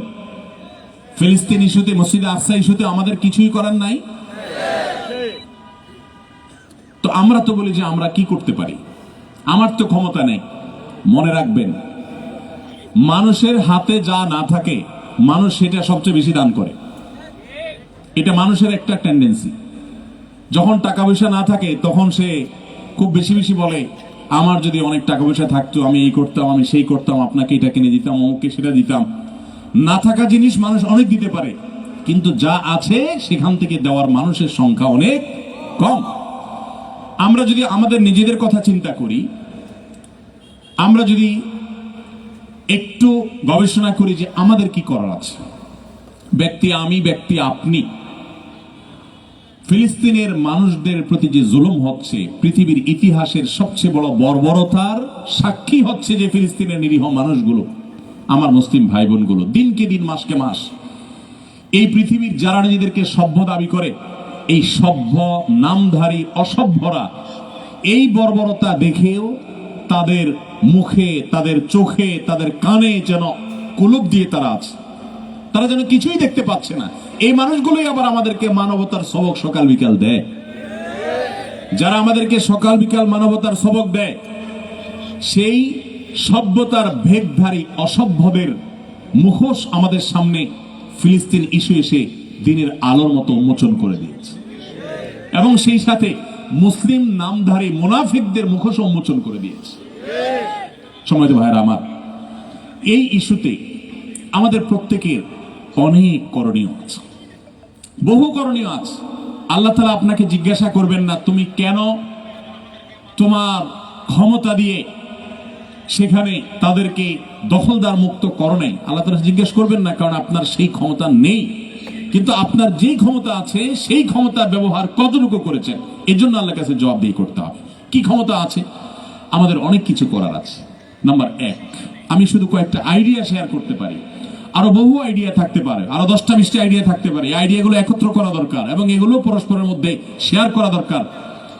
1 নম্বর হলো, এই ইস্যুতে আমরা জনসচেতনতা তৈরি করতে পারি। এই যে আপনাদেরকে আমি সচেতন করছি, আপনি আর 10 জন মানুষকে সচেতন করলেন, মসজিদে আকসার ফজিলতগুলো তাকে জানালেন, কেন এটা গুরুত্বপূর্ণ তাকে বুঝালেন, কেন ইমানদার হিসেবে আমার কষ্ট লাগা উচিত, সেই চেতনা জাগ্রত করবার চেষ্টা করলেন। এই জনসচেতনতা সৃষ্টি করা এবং এই বর্বরদের বর্বরতার বিষয়গুলোকে সোশ্যাল মিডিয়াতে তুলে ধরাও কঠিন, কারণ সোশ্যাল মিডিয়া গোটা পৃথিবীর সবকিছুর জন্য তারা উদার। আমার প্রিয় নবী সাল্লাল্লাহু আলাইহি সাল্লামকে গালি দিলে সেটাও নাকি কারোর ব্যক্তি স্বাধীনতার ব্যাপার, সেটাও নাকি মত প্রকাশের স্বাধীনতার ব্যাপার। অথচ আমি যদি আমার ভাইকে জুলুম করা হলে, নির্যাতন করা হলে, তার উপরে নিরস্ত্র মানুষের উপরে হামলা চালানো হলে আমি যদি সেটার বিরুদ্ধে লিখি, সেটার বিরুদ্ধে বলি, তাহলে এই সোশ্যাল মিডিয়াগুলো তারাই আবার আমাদেরকে রেস্ট্রিকশন দেয়। প্রিয় ভাইরা আমার, এরপরও আমরা অনলাইনে অফলাইনে বিভিন্নভাবে আমরা মানুষকে সচেতন করতে পারি। সত্যি বলতে বাংলাদেশি মানুষ হিসাবে আমি খুব লজ্জিত এই একটা ইস্যুতে এসে, এবং গত প্রায় 2.5-3 মাস পর্যন্ত আমি প্রায় বিছানায় শোয়া ছিলাম, হসপিটালে ছিলাম, অসুস্থ ছিলাম, যার কারণে আমার আক্ষেপ হয়েছে এবং এখনো যে কিছু করতে পারিনি তার জন্য আক্ষেপ হয়েছে। মুসলিম তো বটেই, অমুসলিম দেশগুলো, পৃথিবীর অনেক অমুসলিম দেশ আছে যেই দেশগুলো এই ফিলিস্তিন ইস্যুতে মাজলুম ফিলিস্তিনিদের পক্ষে দাঁড়িয়েছে। আমি কিছুদিন আগে জাপান গিয়েছি, সেখানে সাধারণত সাধারণ মানুষ আমাদের দেশের মতো জনসমাবেশ করে, মিছিল করে, পথঘাট বন্ধ করে কোনো আন্দোলন সচরাচর তারা করে না। তাদের সব আন্দোলনগুলোই প্রায় তারা রাস্তার পাশে কোনো ফেস্টুন, কোনো পোস্টার নিয়ে দাঁড়িয়ে থেকে প্রতিবাদ করে, এই টাইপের আন্দোলন তারা করে। সেই জাপানের মতো জায়গায় হাজার হাজার মানুষ রাস্তায় বের হয়ে এই ফিলিস্তিন ইস্যুতে মাজলুম মুসলমানদের পক্ষে দাঁড়িয়ে কথা বলেছে। পৃথিবীর বহু দেশ। আফসোসের বিষয় হলো, আমার প্রিয় বাংলাদেশ থেকে উল্লেখ করার মতো, আঙ্গুল দিয়ে দেখাবার মতো একটি কোনো প্রতিবাদমূলক, একটি কোনো বড় আয়োজন আমার চোখে অন্তত পড়েনি। আমি নিজেও এর জন্য দায়ী এবং এর জন্য অপরাধ বোধ আমাকে কুরে কুরে খাচ্ছে। যে রক্তে রঞ্জিত এই শিশু, ছটফট করা এই শিশু, বোমার আঘাতে ক্ষতবিক্ষত হয়ে যাওয়া এই বাচ্চা, এই অসুস্থ মানুষ, এই মানুষগুলো কিয়ামতের ময়দানে যদি আমাদের বিরুদ্ধে আল্লাহর কাছে নালিশ করে যে আল্লাহ, এই লোকগুলো নিজেদেরকে মুসলমান দাবি করে কিন্তু আমাদের এই কষ্টে তাদের ন্যূনতম দায়িত্বটুকু তারা পালন করে নাই, সেদিন কি জবাব দেওয়ার থাকবে আমার একমাত্র আল্লাহ ভালো জানেন। সম্মানিত ভাইরা আমার, এই জন্য সচেতনতা সৃষ্টি করা, আমার জায়গায় আমার সাধ্য অনুযায়ী প্রতিবাদ করা, অন্যায়ের বিরুদ্ধে কথা বলা, তাদের উপরে প্রেসার ক্রিয়েট করা, এই সক্ষমতা তো আমার ছিল। আমি শান্তিপূর্ণভাবে আমার জায়গা থেকে প্রতিবাদ করে, তীব্র প্রতিবাদ করে আমার বার্তাটা তো পৌঁছে দিতে পারতাম। আপনারা জানেন পৃথিবীর বিভিন্ন দেশের মানুষের প্রতিবাদের মুখে নানাভাবে আজকে এই অভিশপ্ত দখলদারেরা, ইহুদিরা, তারা কোণঠাসা হয়ে আছে, তাদের মিত্ররা কোণঠাসা হয়ে আছে। আর এটাকে যদি আমরা আরো শক্তিশালী ভাবে করতে পারতাম, সবাই যদি এখানে সামিল হতে পারতাম, হয়তোবা তাদের উপর এটা আরো অনেক বড় প্রেসার হয়ে যেত, এবং তারা যতটুকু এই যে কয়েকদিন আগে যে যুদ্ধবিরতি তারা দিয়েছে, এটা আরো আগে দিতে বাধ্য হতো, আরো বেশি সময় ধরে যুদ্ধবিরতি তারা করতে বাধ্য হতো। এরকম হয়তো আরো অনেক কিছু হতে পারতো যদি আমরা আমাদের দায়িত্ব পালন করতাম। কিন্তু আমরা প্রত্যেকটা মানুষ মনে করি দিন শেষে আমি তো ভালো আছি, আমার বাচ্চাটাকে নিয়ে বাসায় আমি তো আনন্দ ফুর্তি করছি, আমার ভাই সেখানে কি করছে, আমার বোনদের সাথে কি হচ্ছে।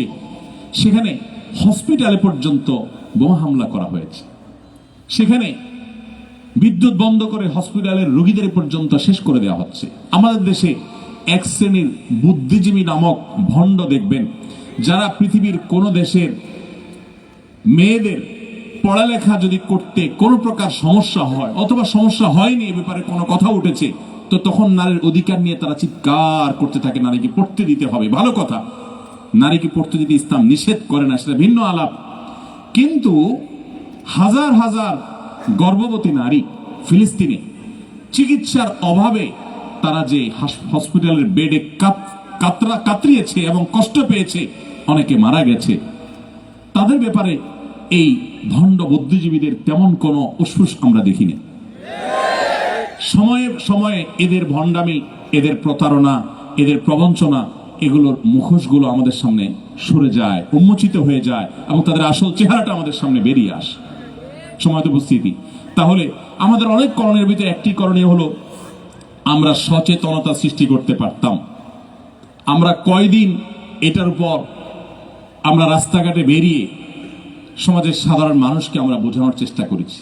আপনার হাতে মাহফিলের মাইক নেই, আপনার হাতে মিডিয়ার ক্যামেরা নেই, কিন্তু আল্লাহ তাআলা আপনাকে একটা জুবান দিয়েছেন, আপনাকে একটা বিবেক দিয়েছেন। আপনি এটা ব্যয় করে কয়জন মানুষকে সচেতন করেছেন, কয়জন মানুষকে সতর্ক করেছেন? আসুন ভাই, আপনি কি জানেন এই ফিলিস্তিনে যে মুসলমানদের উপরে যে বর্বরতম হামলা নির্যাতন চালানো হচ্ছে, স্টিম রোলার চালানো হচ্ছে নির্যাতনের, এই সম্পর্কে আপনি কতটুকু জানেন? কি পরিমাণ মানবতা সেখানে বিপর্যস্ত হচ্ছে, লুণ্ঠিত হচ্ছে, আপনি কতটুকু জানেন? এবং যে মানুষগুলোকে আপনি সভ্য জানেন, ভদ্র জানেন, পৃথিবীর সবচাইতে মডেল রাষ্ট্র জানেন, এক্ষেত্রে তাদের দায়িত্বহীনতা কতটুকু, তাদের এক্ষেত্রে ইনভলভেশন কতটুকু, এ সম্পর্কে আপনি কয়টা মানুষকে বোঝাবার চেষ্টা করেছেন?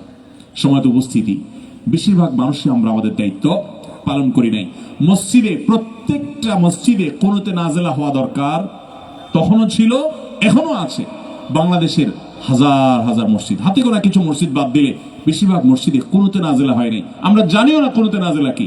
আমার প্রিয় নবী সাল্লাল্লাহু আলাইহি সাল্লাম মুসলমানদের এরকম জাতীয় কোনো সমস্যা, কোনো সংকট, কোনো দুর্যোগ, কোনো বিপদ, কোনো এরকম নির্যাতন হলে তিনি নামাজের মধ্যে আল্লাহ রাব্বুল আলামিনের কাছে কুনুতে নাজেলার মাধ্যমে বিশেষ দোয়া করতেন। এটা কয়টা মসজিদে হয়েছে?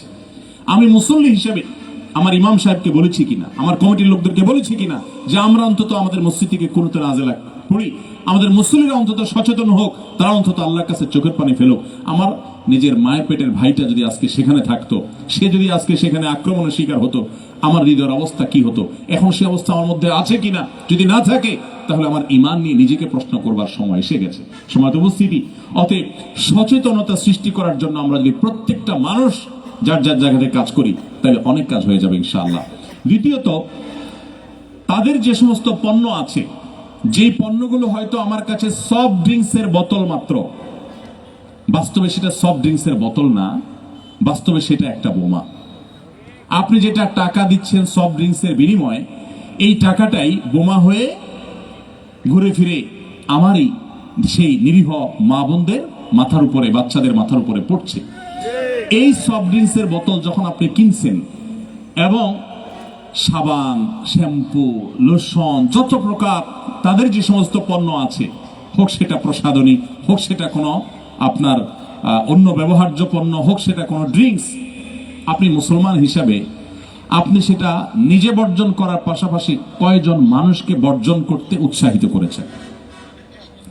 আমি তো আলহামদুলিল্লাহ সজ্ঞানে, জেনে শুনে, আল্লাহর ফজলে এদের কোনো পণ্য কোনো দিন আমি নিজের পকেটের টাকা, একটি টাকা খরচ করে কোনোদিন কিনি না। আমরা এত দুর্বল মুসলমান যে আমরা কোরআনের আয়াতের তেলাওয়াত শুনে অনেকে চোখের পানি ফেলে দেই, অথচ ইহুদিদের পণ্য, এই অভিশপ্তদের পণ্য, দখলদারদের পণ্য, মুসলমানদের রক্ত চোষা জালিম পৃথিবীর ইতিহাসে সবচেয়ে বড় সন্ত্রাসীদের পণ্য, এদের পণ্য আমরা টাকা দিয়ে কিনি। বিশেষ করে তারা যদি একটু অফার দিয়ে দেয় তো আমরা লোভ সামলাতে পারি না। অফার যদি তারা একটার মূল্য দিয়ে যদি 10টা পণ্য আমাকে দেয়, সাথে 9টা যদি ফ্রিও দেয়, আমি আমার একটার মূল্য পর্যন্ত তাদেরকে দিতে পারি না। কি বলেন, দিতে পারি আমরা? শুধুমাত্র একটা কোম্পানি তাদেরকে বয়কট করার ফলে, মিডল ইস্ট সহ বিভিন্ন দেশে বয়কট করার ফলে তারা বিলিয়ন বিলিয়ন ডলার লসের মুখোমুখি হয়েছে সামান্য কয়েকদিনের মধ্যে। তুরস্ক থেকে আসা আমার 2 বন্ধু, তারা বললেন, কয়েকটা ব্র্যান্ডের নাম নিয়ে বললেন, অমুক অমুক কফি শপ, অমুক অমুক দোকান মাছি মারে গোটা তুরস্কে, কোনো মানুষ সেগুলোতে প্রবেশ করে না, এবং কেউ যদি প্রবেশ করে তো আশপাশের সমস্ত মানুষ ঘৃণা ভরে থুতু ফেলে নিচে। আর আমার দেশে আপনি যদি মুদি দোকানগুলোতে যান, আপনি যদি সুপার মার্কেটগুলো যান, আপনি যদি আমাদের বাসা বাড়িতে যান, এখানে যারা আসি, আমার তো মনে হয় ম্যাক্সিমাম মানুষের বাসা বাড়িতে এই দখলদারদের পণ্য দিয়ে পরিপূর্ণ। কি দায়িত্ব আপনি পালন করেছেন? কিয়ামতের ময়দানে কি জবাবদিহি করবেন আল্লাহর কাছে? আপনার দেশি সাবান নাই, একটু কম খারাপ, একটু আপনার সেটা কোয়ালিটি একটু কম, সেটার দাম একটু বেশি, সেটা যত যাই হোক না কেন, আমি কোন অবস্থাতে অভিশপ্ত ইহুদির হাতে আমার টাকা বোমা হয়ে হামলা করার জন্য তুলে দিতে পারি না। এটা কোনোদিনই আমি পারি না, এটা আমার ইমানের দাবি। অতএব আমরা যদি সবাই মিলে বর্জন করি তাহলে সেক্ষেত্রে এদের উপর এটা অনেক বড় প্রেসার হবে, এদের উপর অনেক বড় প্রভাব পড়বে। এরা বার্তা পাবে যে আমরা তাদেরকে আমাদের শক্তি সামর্থ্য অনুযায়ী তাদেরকে আমরা বর্জন করছি, বয়কট করছি, তাদের বিরুদ্ধে অবস্থান নিয়েছি।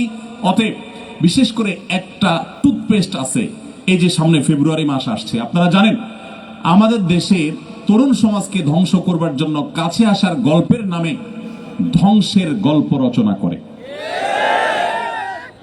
আপনি মুসলমান, আপনার পকেটের টাকা দিয়ে এদের জিনিসগুলো আপনি কিনছেন। আপনার মধ্যে এতটুকু ইমানি আত্মসম্মান নেই, এতটুকু গায়রত নেই, এতটুকু তেজ আর জজবা আপনার মধ্যে নাই যে আমি আমার টাকা দিয়ে এদের জিনিসটা কেনা মানে হলো তাদের সে অসভ্যতা, তাদের সে লাম্পট্য, তাদের সে অপকর্ম, তাদের সে ঘৃণ্য কর্ম, সেটাকে প্রতিষ্ঠা করবার জন্য আপনি সহযোগী হচ্ছেন। কিয়ামতের ময়দানে এর জন্য আপনার আল্লাহর কাঠগড়ার আসামি হয়ে দাঁড়াতে হবে। আপনি নামাজ পড়ছেন, আপনি রোজা রাখছেন, আপনি ওয়াজ মাহফিল শুনছেন, কিন্তু আপনি এই জিনিসগুলো কিনছেন। কয়দিন আপনি কয়টা দোকানে, মুদি দোকানে গিয়েছেন? আমি বহু দোকানে গিয়েছি। অনেক মুদি দোকানি ভাইকে আমি ব্যক্তিগতভাবে বলেছি, ভাই এই পণ্যগুলো না রাখলে আপনার দোকানে কেনাবেচা একটু কম হবে, আমি জানি হয়তো আপনার একটু কিছুটা ব্যবসা মন্দা হবে। আল্লাহর জন্য এইটুকু জিনিস ত্যাগ করতে না পারলে কোন মুখে আল্লাহর কাছে জান্নাত দাবি করবেন কিয়ামতের ময়দানে? কি ত্যাগটা করেছেন, কি স্যাক্রিফাইসটা করেছেন, সাহাবীরা কি করেছেন, আল্লাহ প্রিয় বান্দারা কি করেছেন, নবী রাসূলগণ কি করেছেন, আল্লাহর ওলিগণ, নেককারগণ, মুত্তাকিগণ, সালেহিনগণ কি করেছেন। আপনি শুধুমাত্র একটা পেস্ট এই অভিশপ্তদেরটা না কিনে কোন একটা মুসলমান কোম্পানি কিনলেন, আপনি নিজের দেশেরটা কিনলেন, এইটুকু স্যাক্রিফাইস আপনি করতে পারলেন না। তারা হয়তো অফার দিয়ে আপনাকে লোভে ফেলে দিয়েছে, সেই লোভটা আপনি নিয়ন্ত্রণ করতে পারলেন না। কোন মুখে আল্লাহর কাছে আপনি কিয়ামতের ময়দানে জান্নাতের আশা এবং দাবি করবেন? কোন মুখে বলবেন আল্লাহ আল্লাহুম্মা ইন্নী আসআলুকাল ফিরদাউস? কিভাবে আপনি দাবি করবেন আল্লাহ আমাকে জান্নাত দাও? মামুর ভাইয়ের আবদার, আপনি কি স্যাক্রিফাইসটা করেছেন আল্লাহর জন্য? এদের সমস্ত পণ্য মৃত্যু পর্যন্ত আমরা বয়কট করবো তো ইনশাআল্লাহ।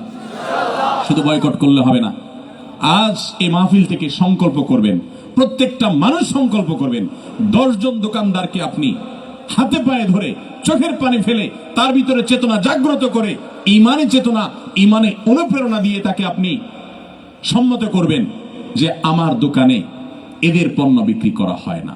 চেষ্টা করবো তো ইনশাআল্লাহ। আমরা যদি সবাই জাগ্রত হই এবং আমরা যদি সবাইকে জাগ্রত করি, ইনশাআল্লাহ বিইذনিল্লাহ আল্লাহর কাছে অন্তত জবাবদিহি করবার একটা জায়গা তৈরি হবে। কিছুই করলাম না, শুধুমাত্র আমি হাউতাস করলাম, একটু আফসোস করলাম, একটু হায় হায় করলাম, আর মনে করলাম আমার দায়িত্ব শেষ। মোটেই দায়িত্ব শেষ নয়। সময়ত ভাইরা আমার, ঠিক একইভাবে আজ এই প্রেরণা আমাদের মধ্যে জাগ্রত আছে, কয়দিন পরে হয়তো থাকবে না। এমনি আমাদের বাঙালির চরিত্রের একটা ত্রুটিপূর্ণ দিক হলো আমরা খুব তাড়াতাড়ি ভুলে যাই। সেটা ভালোটাও তাড়াতাড়ি ভুলে যাই, মন্দটাও তাড়াতাড়ি ভুলে যাই। কোন চোর ধরা পড়ার পর গণপিটুনি দিয়ে যখন তাকে মুমূর্ষ বানিয়ে ফেলে মানুষ, যদিও ইসলাম গণপিটুনিকে সমর্থন করে না, বিচার বহির্ভূত ভাবে কোনো মানুষকে গণহারে পিটাতে থাকবেন এবং কোন প্রকার বাজ বিচার ছাড়া তাকে হত্যা করে ফেলবেন বা গণহত্যা করবেন বা আপনার পিটুনি দিবেন, ইসলাম সেটাকে সমর্থন করে না। আমি জাস্ট বোঝাবার জন্য বলছি, কোন একটা চোরকে ধরার পর যখন সবাই মারধর করে, সে যখন আহত হয়ে যায়, ওই মানুষগুলো কিছুক্ষণের মধ্যে আবার সিম্পেথি দেখায়, আহারে বেচারার এই অবস্থা। আমরা বাঙালি এত তাড়াতাড়ি ভুলে যাই। সেখানে আজকে মসজিদে আকসার ইস্যু, আজকে ফিলিস্তিন ইস্যু আমাদের অন্তরে জাগ্রত আছে। হয়তো আর 6 মাস পর বা 1 বছর পর আমরা আবার আমাদের ভাত কাপড় নিয়ে ব্যস্ত হয়ে যাব, আমাদের মনে থাকবে না।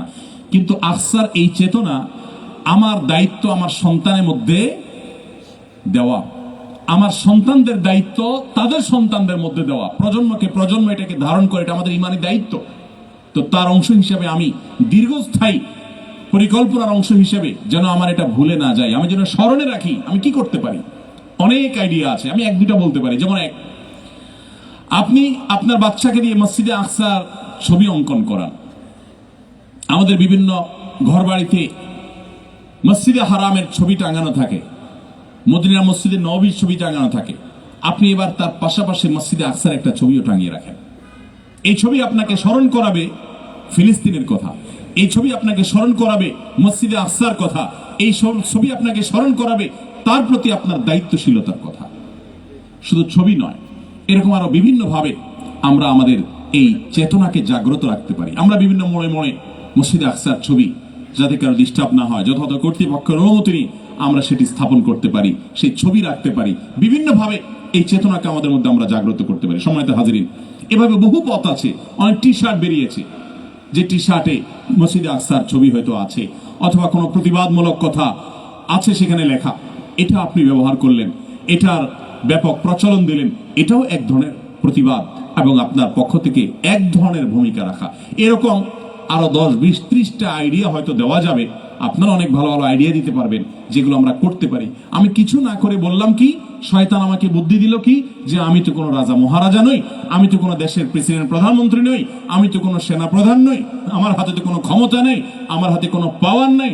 অতএব আল্লাহ আমি কি আর করবো, আমি হাত পা গুটিয়ে বসে শুধুমাত্র আফসোস করলাম। আল্লাহর কসম, শুধুমাত্র এইটুকু দিয়ে আল্লাহর কাছে ফিলিস্তিন ইস্যুতে আমরা একটি মানুষও দায় মুক্ত হতে পারবো না। আমাদের ন্যূনতম বহু করণীয় আছে, সেই করণীয়টাকে আমাকে অবশ্যই করে যেতে হবে। সবাই চেষ্টা করবো তো ইনশাআল্লাহ। আল্লাহ আমাদের সবাইকে সেই তৌফিক দান করুন। আমরা সবাই প্রত্যেকের ইমানি জায়গা থেকে আজ থেকে এই বিষয়ে আমাদের করণীয়গুলো যতটুকু আমার হাতে আছে ততটুকু আমরা প্রত্যেকটা মানুষ করতে থাকবো। অনেক কিছুই করার আছে, আমরা একটু ভাবলে দেখবো বহু আইডিয়া, বহু এরকম আমাদের করণীয় ইনশাআল্লাহ বিদিল্লাহ বের হবে। আল্লাহ তাআলা আমাকে, আপনাকে, আমাদের সবাইকে উম্মার জাতীয় এবং আন্তর্জাতিক যত সংকট আছে, বৈশ্বিক যত সংকট আছে, সকল সংকটে আমাদের ইমানি দায়িত্ব যথাযথভাবে পালন করার তৌফিক দান করুন। সম্মানিত উপস্থিতি, সময় অনেক গড়িয়ে গেছে। আমি তরুণদের উদ্দেশ্যে কয়েকটি কথা বলবো বলেছি, যেহেতু বেশিরভাগ উপস্থিতি তরুণ দেখা যাচ্ছে। এরপর প্রশ্ন উত্তরে যাব, কিন্তু ইতিমধ্যে অনেক সময় চলে গেছে। আমি তো এত সময় কথা বলার ইচ্ছাও ছিল না। আমি জানি না কর্তৃপক্ষ সময় কতক্ষণ আছে, কতক্ষণ কথা বলা যাবে।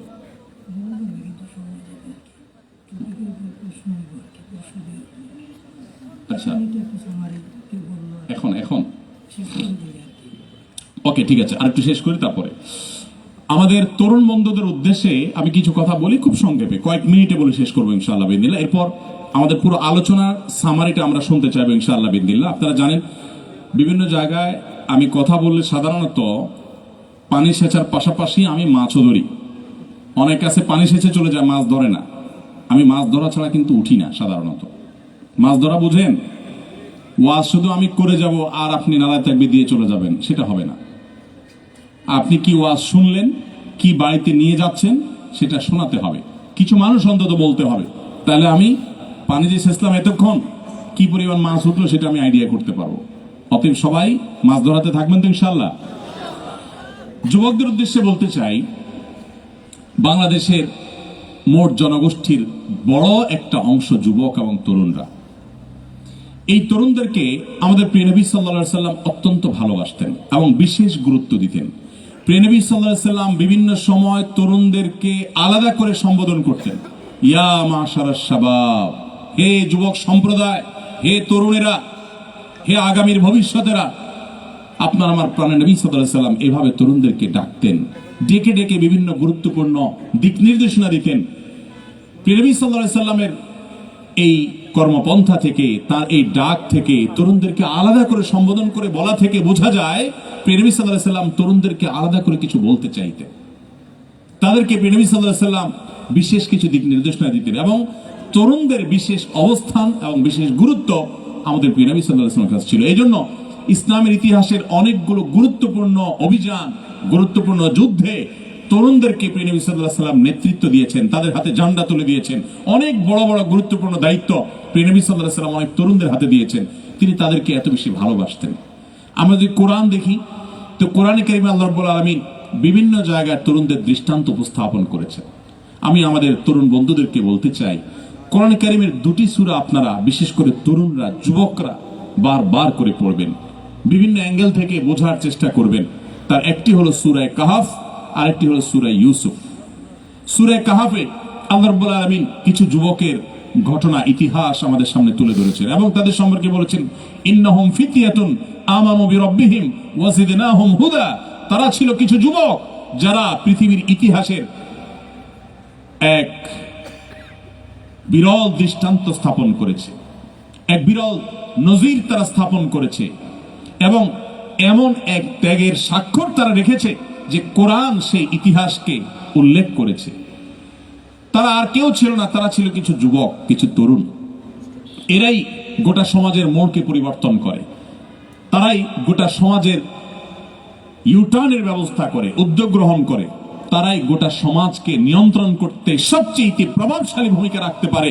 তারা ছিল কিছু যুবক যারা ঈমান এনেছিল আল্লাহর প্রতি। আল্লাহ তাআলা তাদের উপরে হেদায়েত আরো দিয়েছেন এবং তাদের হেদায়েতকে বৃদ্ধি করেছেন। তারা সের উপরে অটল ছিল এবং অটলতাটা এত বেশি ছিল যে কোরআন সে ইতিহাসকে উল্লেখ করেছে। আজকের তরুণদের সেই ঘটনা পড়া উচিত, কিভাবে শিরক থেকে বাঁচার জন্য, তাওহীদের দিকে যাওয়ার জন্য যুবকরা কাজ করেছে, কিভাবে তারা অনুপ্রেরণা হয়ে আছে আমাদের জন্য, অনুসরণীয় হয়ে আছে পৃথিবীর ইতিহাসের আগামীর সকল তরুণদের জন্য। সেটি জানবার জন্য আপনাকে সূরা কাহাফ পড়তে হবে। সূরা কাহাফের তরুণদের সেই ঘটনা আপনাকে পড়তে হবে। আসহাবে কাহাফের যুবকদের ঘটনা আপনাকে জানতে হবে। আরো বিভিন্ন যুবকদের ঘটনা, একাধিক যুবক দলের ঘটনা আল্লাহ সুবহানাহু ওয়া তাআলা সূরা কাহাফে উল্লেখ করেছেন। কিয়ামতের আগে দাজ্জালের ফিতনা থেকে বাঁচার জন্য এই সূরা কাহাফটা অনেক বেশি গুরুত্বপূর্ণ। প্রিয় নবী সাল্লাল্লাহু আলাইহি সাল্লাম বলেছেন, সূরা কাহাফ যে ধারণ করে, যে তিলাওয়াত করে, এটার মধ্যে যে মাশগুল থাকে, নিজেকে এর মধ্যে সে ব্যস্ত রাখে, সূরা কাহাফকে সে চর্চা করতে থাকে, এই ব্যক্তিকে আল্লাহ দাজ্জালের ফিতনা থেকে বাঁচাবেন। বিশেষ করে সূরা কাহাফের প্রথম 10টি আয়াত মুখস্থ করবে, হিফজ করবে, পড়তে থাকবে, দাজ্জালের ফিতনা থেকে আল্লাহ তাআলা রক্ষা করবেন। এইজন্য সূরা কাহাফ বিশেষ করে তরুণরা তাদের ইতিহাস জানবার জন্য, তাদের পরিচয়, আত্মপরিচয় এটা জানবার জন্য এই সূরা কাহাফটা পড়া দরকার। সূরা কাহাফের তরুণদের ঘটনা পড়া দরকার। সেই সাথে সূরা ইউসুফ। আজকের তরুণরা তাদেরকে ধ্বংস করবার জন্য সংস্কৃতির নামে, বিনোদনের নামে, শিক্ষার নামে, বিভিন্ন নামে আমাদের তরুণদেরকে শিকার করবার জন্য আজ নানা রকমের আদার দেওয়া হয়েছে। মাছ শিকার করবার জন্য বড়শির মুখে যেরকম অনেক মুখরোচক আদার দেওয়া হয়, আমার তরুণদেরকে, এদেশের মুসলিম যুবকদেরকে, তরুণীদেরকে ধ্বংস করবার জন্য শিক্ষার নামে, কখনো বিনোদনের নামে, কখনো সংস্কৃতির নামে, কখনো বিভিন্ন নামে আমাদের তরুণদেরকে নানা রকমের আদার দিয়ে শিকার করা হচ্ছে। শিকার হওয়া তরুণের সেই অনুভূতিও নেই, তার সেই ন্যূনতম সেন্সটুকু পর্যন্ত নেই যে সে শিকার হয়ে যাচ্ছে। সে কারো না কারোর অন্ধ অনুকরণ করছে। তাকে বলা হচ্ছে তুমি স্বাধীন হও, তাকে বলা হচ্ছে তুমি খোলস থেকে বেরিয়ে আসো, তাকে বলা হচ্ছে তুমি নিজের মত প্রকাশ করো, তাকে বলা হচ্ছে তুমি মুক্ত হও। মুক্ত হওয়ার কথা বলে তাকে রবের গোলামি থেকে রবের গোলামদের গোলামে পরিণত করা হচ্ছে। সম্মানিত উপস্থিতি, এই জন্য আমার তরুণ বন্ধুদের প্রতি, আপনাদের প্রতি আমার আরজ থাকবে যে আজ তরুণদের চরিত্র ধ্বংস করবার যে চক্রান্ত চলছে, এখান থেকে বাঁচবার জন্য ইউসুফ আলাইহিসসালামের ঘটনা বারবার পাঠ করা দরকার, পুনর্পাঠ করা দরকার। তার একটা আত্মসম্মান থাকবে, আত্মমর্যাদা থাকবে, আত্মপরিচয় থাকবে, তার মধ্যে একটা বাইন্ডিংস থাকবে, নিয়ন্ত্রণ করবার ক্ষমতা থাকবে। যার নিজের প্রতি নিজের কন্ট্রোলিং পাওয়ার নেই, সে নিজেকে যুবক দাবি করাটাও হাস্যকর। যুবক এবং তরুণ তো সে যে নতুন গাড়ির মতো, নতুন গাড়ি যেরকম ব্রেক দিলে সাথে সাথে সেটা কাতক হওয়ার জন্য আমাদেরকে সূরা কাহাফ পড়তে, সূরা ইউসুফ পড়তে হবে। কিভাবে আল্লাহ নবী ইউসুফ আলাইহিস সালাম তার কাছে লোভনীয় প্রস্তাব এসেছিল, কিভাবে তিনি সেই প্রস্তাবকে ডিনাই করে নিজের ঈমানের পরিচয় দিয়েছেন। সেই জন্য তাকে জেলে পর্যন্ত যেতে হয়েছে। তিনি সে বন্দী জীবনকে গ্রহণ করেছেন, নিজের চরিত্রকে বিলিয়ে দেন নাই। আর আমাদের যুবকরা, তাদেরকে কোনো প্রলোভনও দিতে হয় না, স্বেচ্ছায় তারা শয়তানের হাতে ধরা দিচ্ছে। এই যুবক গোটা পৃথিবীতে যদি ভরেও যায়, এই মুসলিম যুবক দিয়ে মুসলমানদের কল্যাণ হবে না, মুসলমানদের মুক্তি সাধন হবে না।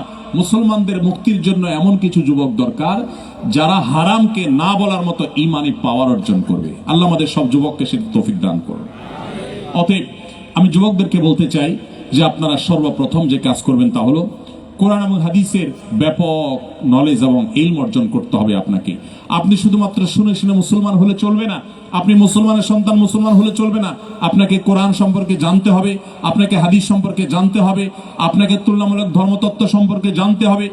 আপনাকে কূটচক্র যে নাস্তিক এবং উগ্র নাস্তিক যারা ইসলাম এবং মুসলমানদের প্রতি বিদ্বেষ লালন করে, এরা যে বিভিন্নভাবে, বিশেষ করে সোশ্যাল মিডিয়াতে, বিভিন্ন ব্লগে, বিভিন্ন জায়গায়, বিভিন্ন প্ল্যাটফর্মে তারা যে ইসলামের বিষয়ে আপনাকে সন্দেহ প্রবণ করে তুলবার জন্য নানা রকমের তারা ফাঁদ পেতে রেখেছে, সেগুলোর বিরুদ্ধে সোচ্চার হওয়ার জন্য আপনাকে জ্ঞান অর্জন করতে হবে। আপনাকে ইসলাম সম্পর্কে নিজে আগে ভালো করে জানতে হবে, তাহলে সেগুলো মোকাবেলা করতে পারবেন। এবং নিজের চরিত্রকে হেফাজত করবার জন্য যেমনটি বলেছিলাম, সূরা কাহাফ এবং সূরা ইউসুফ আপনাকে পড়তে হবে, বুঝতে হবে। এবং সেই সাথে দ্বিতীয়ত যে পয়েন্টটির কথা বলবো তা হলো সোহবত এবং সান্নিধ্য অনেক গুরুত্বপূর্ণ ব্যাপার। সোহবত এত গুরুত্বপূর্ণ ব্যাপার যে আল্লাহর নেককার বান্দা, সিনিয়র ওলামা একরাম, আমলদার ওলামা একরাম, যাদের কথা এবং কাজে মিল আছে, যারা আল্লাহ ভীরু, যারা দুনিয়া লুবি নয়, সেরকম আমলদার আল্লাহ ভীরু নেককার বান্দারা বিভিন্ন জায়গায় আছে। তাদের সান্নিধ্য, তাদের সাহচর্য, এটা অত্যন্ত গুরুত্বপূর্ণ।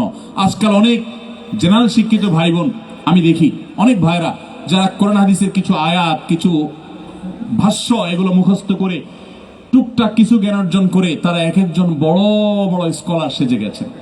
কোনো ওলামা একরামের কাছে যাওয়ার কোনো প্রয়োজন, তাদের সান্নিধ্যে যাওয়ার, সাহচর্যে যাওয়ার কোনো প্রয়োজন তারা অনুভব করছেন না। এটা আরেকটা ফিতনা, এটা আরেকটা বড় ফিতনা। তাদের হাবভাব দেখে বোঝা যায় চরম অহংকারী এবং দ্বীনের ছোঁয়া পর্যন্ত নেই তাদের মধ্যে। তো আমাদের তরুণ বন্ধুরা কোরআন হাদিসের জ্ঞান অর্জন করার পাশাপাশি ওলামা একরাম, মুত্তাকি, পরহেজগার, আল্লাহ ভীরু মানুষদের সান্নিধ্য অর্জন না করলে আপনি এই যুগে নিজের ঈমানকে রক্ষা করতে পারবেন না। তৃতীয়ত বিশেষভাবে আপনাকে যেটি করতে হবে তা হলো যে আপনি একজন ঈমানদার হিসাবে, আপনি একজন মুসলিম যুবক হিসাবে চলমান মুসলমান এবং ইসলামদের বিরুদ্ধে, ইসলাম এবং মুসলমানদের বিরুদ্ধে চলমান যে ষড়যন্ত্রগুলো আছে, সেটা দেশীয় হোক এবং আন্তর্জাতিক হোক, এগুলো সম্পর্কে আপনাকে ওয়াকিফাল হতে হবে। আপনার জানাশোনা থাকতে হবে যে কি চলছে চক্রান্ত এবং ষড়যন্ত্র। এই ষড়যন্ত্রগুলো যদি আপনি না জানেন তো আপনি এগুলোকে মোকাবেলা করতে পারবেন না। একটা ষড়যন্ত্রের কথা বলি, একটা চলমান ষড়যন্ত্র আজ গোটা দেশে চলছে, তা হলো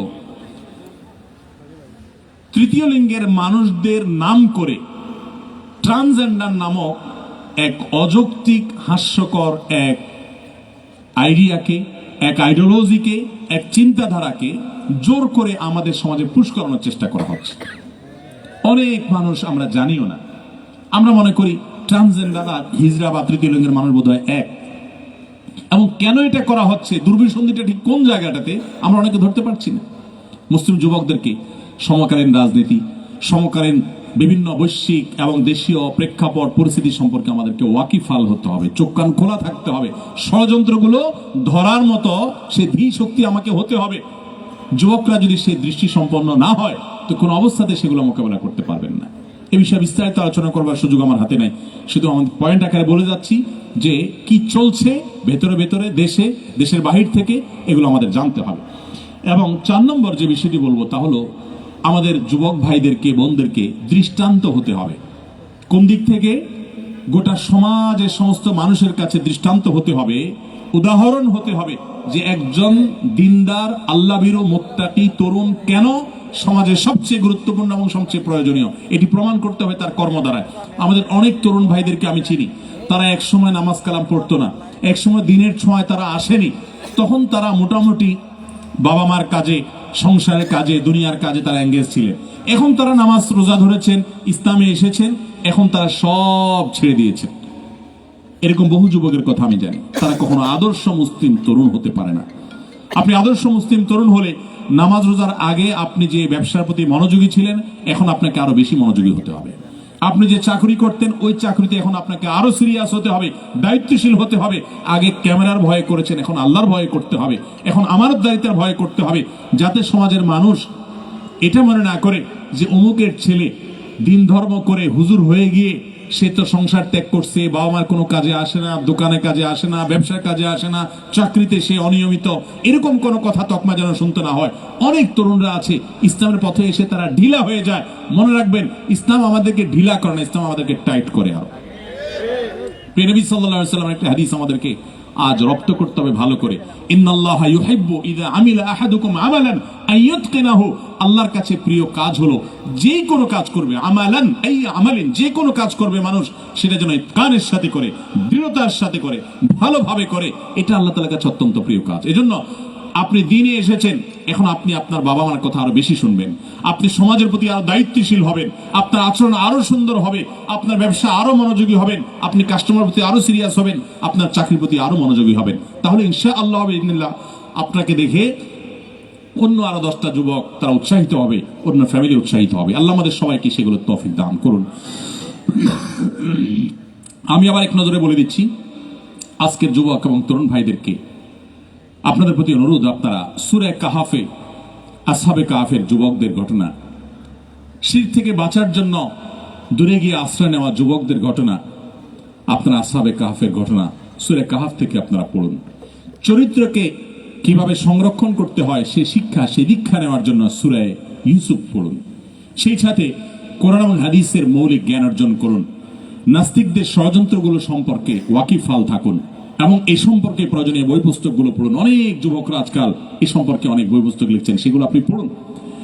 দ্বিতীয়ত, কোরআন হাদিসের ইলম এবং জ্ঞান অর্জন করার পাশাপাশি অবশ্যই কোন মুত্তাকি, পরহেজগার, আল্লাহভীরু, নেককার মানুষদের সোহবত, সান্নিধ্য, সাহচর্য, তাদের সাথে পরামর্শ নেওয়া, তাদের কাউকে উপদেষ্টা বা একাধিক ব্যক্তিকে উপদেষ্টা হিসাবে রেখে তারপর আপনি কাজগুলো করুন। ইনশাআল্লাহ বিদিল্লাহ এতে আপনি বিভ্রান্তির পথ থেকে বাঁচতে পারবেন।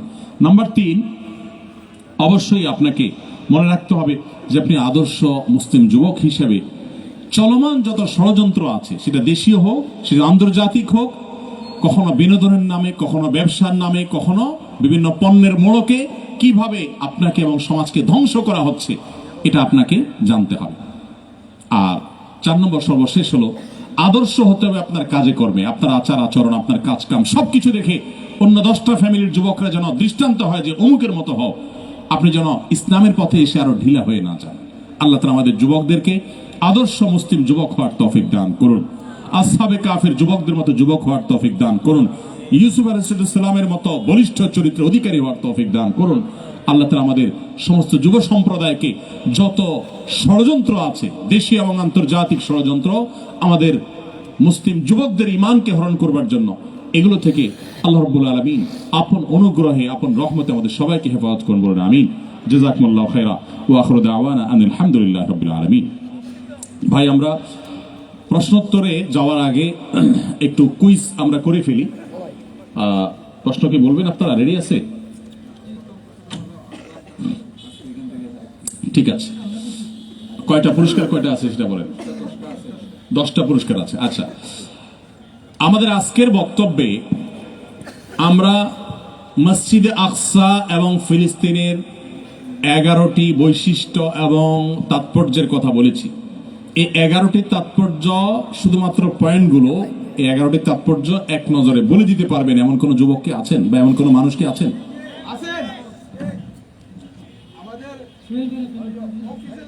সুফিয়ান ভাই, আপনার ডান দিকে আমি আছি, বাম দিকে, বাম কোনায় আমি আছি, রাস্তার বাম দিকে। আপনার বামে। হ্যাঁ, মাইক কি গেছে ভিতরে? জি বলেন দেখি, বিসমিল্লাহ।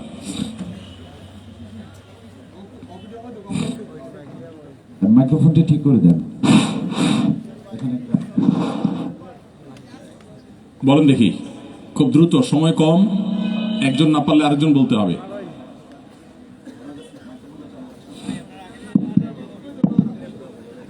আসসালামু আলাইকুম। ওয়ালাইকুম আসসালাম। মসজিদে আকসার 11টি গুরুত্বপূর্ণ ফজিলত হচ্ছে, 1 নম্বর হচ্ছে কি পবিত্র কোরআনে মসজিদুল আকসা সম্পর্কে উল্লেখিত আছে। পবিত্র কোরআনে মসজিদের আকসার নাম রয়েছে। 2 নম্বর হচ্ছে কি পবিত্র কোরআনে মসজিদুল আকসাকে পবিত্র বলে ঘোষণা করা হয়েছে। 3 নম্বর হচ্ছে কি মসজিদ আকসাতে আমাদের হুজুর পাক সাল্লাল্লাহু আলাইহি সাল্লাম সফর করেছেন। 4 নম্বর হচ্ছে কি মসজিদুল আকসাতে যদি 1 রাকাত নামাজ পড়া হয় তাহলে 250 রাকাতের নামাজের সওয়াব পাওয়া যায়। তারপর হচ্ছে কি মসজিদুল আকসাতে হুজুর পাক সাল্লাল্লাহু আলাইহি সাল্লাম সকল নবীদের উপস্থিতিতে ইমামতির দায়িত্ব পালন করেছেন। এখানে হুজুর পাক সাল্লাল্লাহু আলাইহি সাল্লাম সফর করেছেন এবং মসজিদুল আকসাতে কখনো দাজ্জাল প্রবেশ করতে পারবে না এবং মসজিদুল আকসাতে ইয়াজুজ মাজুজের ধ্বংস হবে এবং সর্বশ্রেষ্ঠ হচ্ছে কি মসজিদুল আকসা পৃথিবীর সর্বশ্রেষ্ঠ আকৃষ্টের স্থান হবে। 2টা পয়েন্ট বাদ গেছে আপনার বক্তব্যে। সবগুলো পারবেন কি? আর কি আছেন? হ্যাঁ, চলে আসেন কাছে, এদিক থেকে একটু জোরে আওয়াজ দিয়ে বলেন। সামনে চলে আসেন। হ্যাঁ, আসসালামু আলাইকুম। এখানে চলে আসেন। হ্যাঁ বলেন। মাহমুদ হাসান আমার নাম। আচ্ছা, ওই দিক থেকে বলতেছে কেউ? বলেন যে এই তো আমাদের সামনে সুজা। আচ্ছা থামেন, ওই যে ওই দিক থেকে বলতেছে কেউ, তারপর উনি না পারলে আপনি দেখে। হ্যাঁ বলেন, দ্রুত, নোট দেখে বলা যাবে না, মুখস্থ ভাই যে 2টি পয়েন্ট মিস করেছেন না, আপনি সবগুলো বলতে হবে। প্রথমত এই মসজিদের নাম কোরআনে যে উল্লিখিত 2টা মসজিদের মধ্যে একটি। দ্বিতীয়ত হলো এই মসজিদে নামাজ আদায় করলে 250 রাকাত নামাজ আদায় সওয়াব পাওয়া যাবে। তৃতীয়ত হলো এই মসজিদ ছিল আমাদের প্রথম কিবলা। চতুর্থত এই মসজিদের এলাকায় সবচেয়ে বেশি নবী রাসূলের আগমন ঘটেছে এবং তাদের সহবত পেয়েছে এই জায়গা। তারপরে আছে হলো এই মসজিদের এলাকা কিয়ামতের আগে সবচেয়ে আকৃষ্ট স্থানগুলোর মধ্যে একটি হবে, সবচেয়ে আকৃষ্ট স্থানের মধ্যে গণ্য হবে। তারপরে এই এলাকার মধ্যে দাজ্জাল প্রবেশ করতে পারবে না। এই এলাকার মধ্যে ইয়াজুজ মাজুজের পরিসমাপ্তি হবে, তাদের ফিতনার পরিসমাপ্তি হবে। হ্যাঁ, আচ্ছা, আর কে পারবে? এই মসজিদ এমন একটি মসজিদ যেখানে ভ্রমণ করলে সওয়াব পাওয়া যায়, একমাত্র মসজিদ। হ্যাঁ, গুড। আরো তো রয়েছে, আরো 3টা বাকি। কে পারবেন? না পারলে উল্টা জরিমানা হবে এবার, কারণ আমরা করতে পারি না। আসসালামু আলাইকুম। কনফিডেন্ট থাকলে তখন উত্তর দিবেন, এছাড়া না। 1 মিনিট। মোবাইলে দেখা যাবে না। না, মোবাইলে দেখা যাবে না। না দেখে, আরে ভাই, দেখিয়ে দেখিয়ে তো সবাই বলতে পারবে, এটা কোনো কথা হইল না। এবার আচ্ছা, না, মোবাইলে দেখা যাবে না। মোবাইলে কোনো কিছু দেখিয়ে বলা যাবে না, মনে চাচ্ছেন মোবাইলে দেখে দেখে বলবে। আপনি বলতে পারবেন? না বলতে পারলে জরিমানা আছে কিন্তু। বলেন। 11টি বৈশিষ্ট্যের মধ্যে প্রথম নাম্বার হলো কোরআনে বর্ণিত, কোরআনে উল্লেখিত 2 মসজিদের একটা, মসজিদে আকসা। হ্যাঁ, 1। 2 নম্বর হইল এই মসজিদে জিয়ারত করতে পারবে সওয়াবের নিয়তে। 3টা মসজিদে জিয়ারত করতে যাবে, সওয়াবের নিয়তে যাওয়া যায়, তার একটা এটা। হ্যাঁ, ওকে। 3 নম্বর। 3 নম্বর হলো এই ফিলিস্তিন, এই মসজিদে আকসার মধ্যে অসংখ্য নবী রাসূলদের পদচারণা হয়েছে। গুড। 4 নম্বর হইল এই মসজিদে দাজ্জাল প্রবেশ করতে পারবে না। হ্যাঁ। 5 নম্বর। 5 নম্বর হইল এই জায়গাতে ইয়াজুজ মাজুজের ধ্বংস হবে। ওকে। 6 নম্বর। 6 নম্বর হলো এই মসজিদ কিয়ামতের আগে এই মসজিদ মুসলমানদের জন্য আকর্ষণীয় জায়গা হবে। ওকে। 7 নম্বর। 7 নম্বর হইল এই মসজিদ এই মসজিদে এক রাকাত নামাজ পড়লে 250 রাকাত। 250 সওয়াব হবে। হ্যাঁ 8 নম্বর 8 নম্বর হলে এই মসজিদে শুধু এবার জরিমানা দিতে হইব। আমি নোয়াখালী এক জায়গায় রমজানের স্পেশাল 27টা আমলের কথা বলেছি। এই 27টা আমল দাঁড়ায়া কয়েকজন যুবক মুহূর্তের ভিতরে শুনে দিয়েছে 27টা পয়েন্ট। আর সেখানে 11টা পয়েন্ট সিলেটের মানুষ শুনতে পারবে না, মানুষ থাকবো না তো আরো একজনে পারবা। কে পারবে? আসসালামু আলাইকুম রহমতুল্লাহ। ভাই সময় নষ্ট করা যাবে না, যে পারবেন সে বলবেন, সময় নষ্ট করা যাবে না। আমি এখানে বসে নোট করছি, ভাই আছেন, উনি বলতে পারবেন। এখানে বসেই নোট করছি। অসুবিধা নাই, নোট দেখে বলা যাবে না। না উনি নোট করে নাই, উনি নোট ছাড়াই বলবে। বলতে পারবে? উনি তো বলছেন বলতে পারবে। আগে তো চেষ্টা করছেন আপনি একবার। জি না হুজুর, আচ্ছা বলেন তাড়াতাড়ি। ইনশাআল্লাহ আমি পারবো। ইনশাআল্লাহ জি। প্রথম হলো কোরআন শরীফে দুটি মসজিদের কথা বলা হয়েছে। এর মধ্যে প্রথমটি হচ্ছে মসজিদুল বাইতুল্লাহ এবং দ্বিতীয় নম্বর হচ্ছে মসজিদুল আকসা। 2 নম্বর পয়েন্ট হলো নবী করিম সাল্লাল্লাহু আলাইহি সাল্লাম 3টি মসজিদের কথা উল্লেখ করেছেন। এর মধ্যে মসজিদুল আকসা হচ্ছে একটি, যেখানে জিয়ারত করতে গেলে সওয়াব হবে। 3 নম্বর হলো দুটি মসজিদ সর্বপ্রথম নির্মাণ করা হয়েছে। প্রথমটি হলো বাইতুল্লাহ এবং দ্বিতীয়টি হলো মসজিদুল আকসা, যা 40 বছর পর নির্মাণ করা হয়েছে। 3 নম্বর হলো মসজিদুল আকসা হচ্ছে, 4th নম্বর হচ্ছে মসজিদুল আকসা হচ্ছে প্রথম আমাদের কিবলা, মুসলমানদের প্রথম কিবলা। জি মাশাআল্লাহ।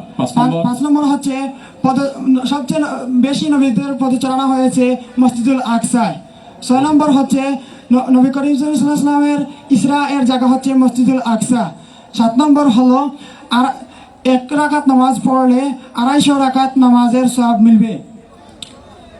মাশাআল্লাহ। 8 নম্বর হলো দুটি বিশেষায়িত করা হয়েছে মসজিদুল আকসাকে। একটি হলো পবিত্র ঘর এবং দ্বিতীয় নম্বর হলো বরকতময় জায়গা। পবিত্র ঘর না, পবিত্র জায়গা এবং বরকতময় জায়গা। 8 নম্বর হলো, এটা 8 নম্বর শেষ হয়ে গেছে। 9 নম্বর হলো ইয়াজুজ মাজুজ এর পতন ঘটবে এইখানে। এবং 10 নম্বর হলো এই দাজ্জাল এর পতন ঘটবে এইখানে। দাজ্জাল এখানে ঢুকতে পারবে না, প্রবেশ করতে পারবে না। মাশাআল্লাহ। এবং 11 নম্বর হলো মসজিদুল আকসা এর আশেপাশের জায়গা খুবই বিশেষ হবে, যার মালিকানা হতে চাইবে অনেকেই। আকর্ষণীয় হবে মসজিদে আকসা আশেপাশের জায়গা কিয়ামতের আগে আকর্ষণীয় হয়ে যাবে। মাশাআল্লাহ, সবাই বলি মাশাআল্লাহ। নাম কি চলে আসেন। রাহাতুল ইসলাম। জি চলে আসেন, পরবর্তী প্রশ্নে আমরা চলে যাই। ওনার নাম রাহাতুল ইসলাম। মাইক দেন। যুবক রাহাতুল ইসলাম, বাড়ি কোথায়, কি করেন বলেন, পরিচয় দেন। মাইক্রোফোন দেন। মাইক্রোফোন লাগবে না, এখানে আসেন, আপনি এখানে আসেন। হ্যাঁ বলেন। উপলব্ধ নেই। জি চলে আসি তাড়াতাড়ি করে। আর কে আছেন? 11টা সব শুনাতে পারবেন? কে আছেন? মাশাআল্লাহ, অনেকে আছেন। খুব তাড়াতাড়ি। হ্যাঁ যুবক, কোথায় কি করেন বলেন, কি করেন? আমার বাড়ি বড় শেখপুর গলা বাজারে। আপনি করেন কি? আমি পড়ালেখা করি। কিসে? এবারকে আমার অনার্স ফার্স্ট ইয়ারে পরীক্ষা দিয়েছি বাংলা নিয়ে। কোন জায়গা থেকে? তাজপুর ডিগ্রি কলেজ থেকে। তাজপুর ডিগ্রি কলেজ থেকে। মাশাআল্লাহ। কলেজের একজন ছাত্র, তিনি মসজিদুল আকসা এবং মসজিদুল আকসার পবিত্র ভূমির 11টি তাৎপর্যের কথা আমাদেরকে শুনিয়ে দিলেন। আমি আশা করবো যে আরো অনেকেই আলহামদুলিল্লাহ মুখস্থ করে ফেলেছেন, এবং এটা শুধু নিজে মুখস্থ করলে হবে না, অন্যদেরকেও জানাতে হবে ইনশাআল্লাহ বিদিল্লাহ। এবং লিখে নিজের বসার জায়গাটা টাঙিয়ে রাখবেন শোয়ার জায়গার আশেপাশে, যাতে করে দেখে আপনার বারবার মনে হয়, ইমানের চেতনা জাগ্রত হয়। মাশাআল্লাহ। বাকি পুরস্কার দিয়ে দেন। মাশাআল্লাহ। জাযাকুমুল্লাহ খাইর। আচ্ছা, এবার সংক্ষিপ্ত প্রশ্ন করি আমরা। উত্তর যারা দিতে পারবেন শুধু হাত তুলবেন, মুখে উত্তর দেওয়া যাবে না। হাত তোলা ভাইদেরকে স্টেজ থেকে আপনারা যাকে বলবেন সে উত্তর দিবে। এবার আমাদের প্রশ্ন হলো, মসজিদুল আকসা এবং ফিলিস্তিন ইস্যুতে আমাদের অনেক করণীয় আছে। আমি 4টি করণীয়র কথা বলেছি, যারা বলতে পারবেন শুধু হাত তুলবেন। ওই ফিলিস্তিন ইস্যুতে আমরা পেছনের করতে পারি। একজনকে দেখেছি প্রথম। হ্যাঁ, মাইক নিতে নিতে দেরি হয়ে যাবে, আপনি জোর করে বলেন দেখি। হ্যালো, আমার নাম মহিবুর রহমান। আচ্ছা, তো ফিলিস্তিনি ইস্যুতে আমাদের যা 4টি করণীয় আছে, তার প্রথমটি হচ্ছে যে আমরা আমাদের স্থান থেকে বয়কট করব এবং সর্বোচ্চ চেষ্টা করব যে আমরা এর প্রতিবাদ করে নিজ নিজ জায়গা থেকে, সেটা হোক অনলাইনে অথবা অফলাইনে, আমরা আমাদের পার্শ্ববর্তী মানুষগুলাকে সচেতন এই ফিলিস্তিন সচেতন এবং করব। তার গুরুত্ব সম্পর্কে আমরা যথাযথভাবে বোঝানোর চেষ্টা করব ইনশাআল্লাহ। এবং যথাসম্ভব নিজে এবং নিজের বন্ধু বান্ধব পরিবার এবং সমাজের মধ্যে যেন আমরা ইসরায়েলি বা ইহুদিদের পণ্য আমরা যাতে বয়কট করতে পারি এবং তাদের অল্টারনেটিভ যে প্রোডাক্টগুলো আছে আমরা সেগুলো সম্বন্ধে জানাবো, যেন আমরা ওইগুলা ইউজ করতে পারি, আমরা সেগুলা ইউজ বন্ধ করে ইনশাআল্লাহ। তো আর আমরা সম্মিলিতভাবে আমরা যদি সরকার প্রধানের কাছে বা আমাদের নেতৃস্থানীয় যারা আছে তাদের মাধ্যমে যদি আমরা এর প্রতিবাদ করতে পারি, প্রোটেস্ট করতে পারি, যেন আন্তর্জাতিকভাবে আপনার চতুর্থ পয়েন্ট এবং প্রথম খুব একটা মিলে নাই, এটা আপনি নিজে থেকে বলেছেন। আমি যেটা বলেছি এরকম 4টি পয়েন্ট বলতে পারবেন কে? হ্যাঁ, মাইক দিয়ে দেন, অন্য কাউকে দেন। ওই একটু বাম দিকে, তাড়াতাড়ি বললে ভালো হয়। আমাদের বাম দিকে এবং দর্শক সারির ডান দিকে ওই রুমালওয়ালা। আচ্ছা, আমরা পরবর্তীতে একটু প্রশ্ন নেব, দেখি। এক এক পার্শ্বে যাবো প্রশ্ন। হ্যাঁ হ্যাঁ, একটু তাড়াতাড়ি করে, তাড়াতাড়ি তাড়াতাড়ি বলতে হবে, দেরি করা যাবে না তো। সালাম আলাইকুম। ওয়ালাইকুম আসসালাম। আমরা বাচ্চাদেরকে দিয়ে মসজিদে আঁকাতে পারবো, আর আমরা রাস্তাঘাটে মসজিদে আকসার ছবি টানিয়ে রাখতে পারবো। আমরা নিজেদের প্রথম বয়কট করবো ইসরায়েলদের এবং অন্যদেরকে বয়কট করতে আদেশ করব। এরপরে আমরা আদেশ না, উৎসাহিত করব। হ্যাঁ, আর ধন্যবাদ। আমরা অন্য কেউ বলেন। চলে যাচ্ছি। ধন্যবাদ। ওই বাম দিকে রুমালওয়ালা এসেছিলেন, সামনে ওই রুমালওয়ালাকে দেওয়া হোক। জি, রুমালওয়ালা ভাই, জলদি করি, আমরা তাড়াতাড়ি করি, তাড়াতাড়ি।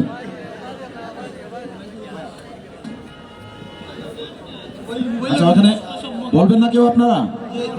আসসালামু আলাইকুম। বলেন বলেন বলেন। 1 নম্বর হচ্ছে কি, আচ্ছা দাঁড়ান, ওদিক থেকে বলতেছে। হ্যাঁ বলুক, হ্যাঁ বলেন, উনি না পারলে আপনি বলবেন। মসজিদুল আকসার বিষয়ে আমরা সরকার কর্তৃক অনুমতিভাবে রাস্তাঘাটে মসজিদুল আকসার ছবি টাঙ্গাতে পারি। ছোট ছোট বাচ্চাদেরকে ঘরের মধ্যে মসজিদুল আকসা অঙ্কন শিক্ষা দিতে পারি এবং মসজিদে আকসা ঘরের মধ্যে ছবি মক্কা মদিনার ছবির পাশাপাশি মসজিদুল আকসার ছবি রাখতে পারি।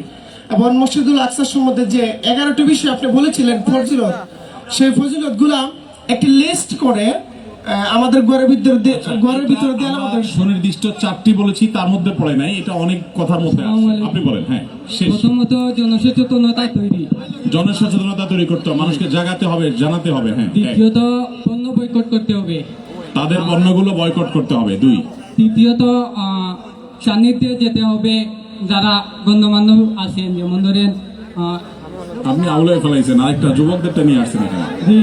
প্রতিযোগিতামূলক কার্যক্রম। 4টা পয়েন্ট। হ্যাঁ, বলো। প্রথম নম্বর হচ্ছে গিয়া 4টা অনেকগুলা গুরুত্বপূর্ণ আছে, তার মধ্যে প্রথম নম্বর হচ্ছে গিয়া আমরা ইসরায়েলি পণ্য বয়কট করব। দ্বিতীয় নম্বর হচ্ছে গিয়া আমরা এই মসজিদে আকসার ছবি ঘরের মধ্যে টাঙ্গিয়ে রাখতে পারি। চতুর্থ নম্বর হচ্ছে গিয়া মসজিদে আকসার ছবি এবং এর পক্ষে মসজিদে আকসার পক্ষে এবং কেউ দিতে পারেন না। আমরা এই প্রশ্ন নামাজের মধ্যে কুনুতে নাজিলা পড়তে পারি।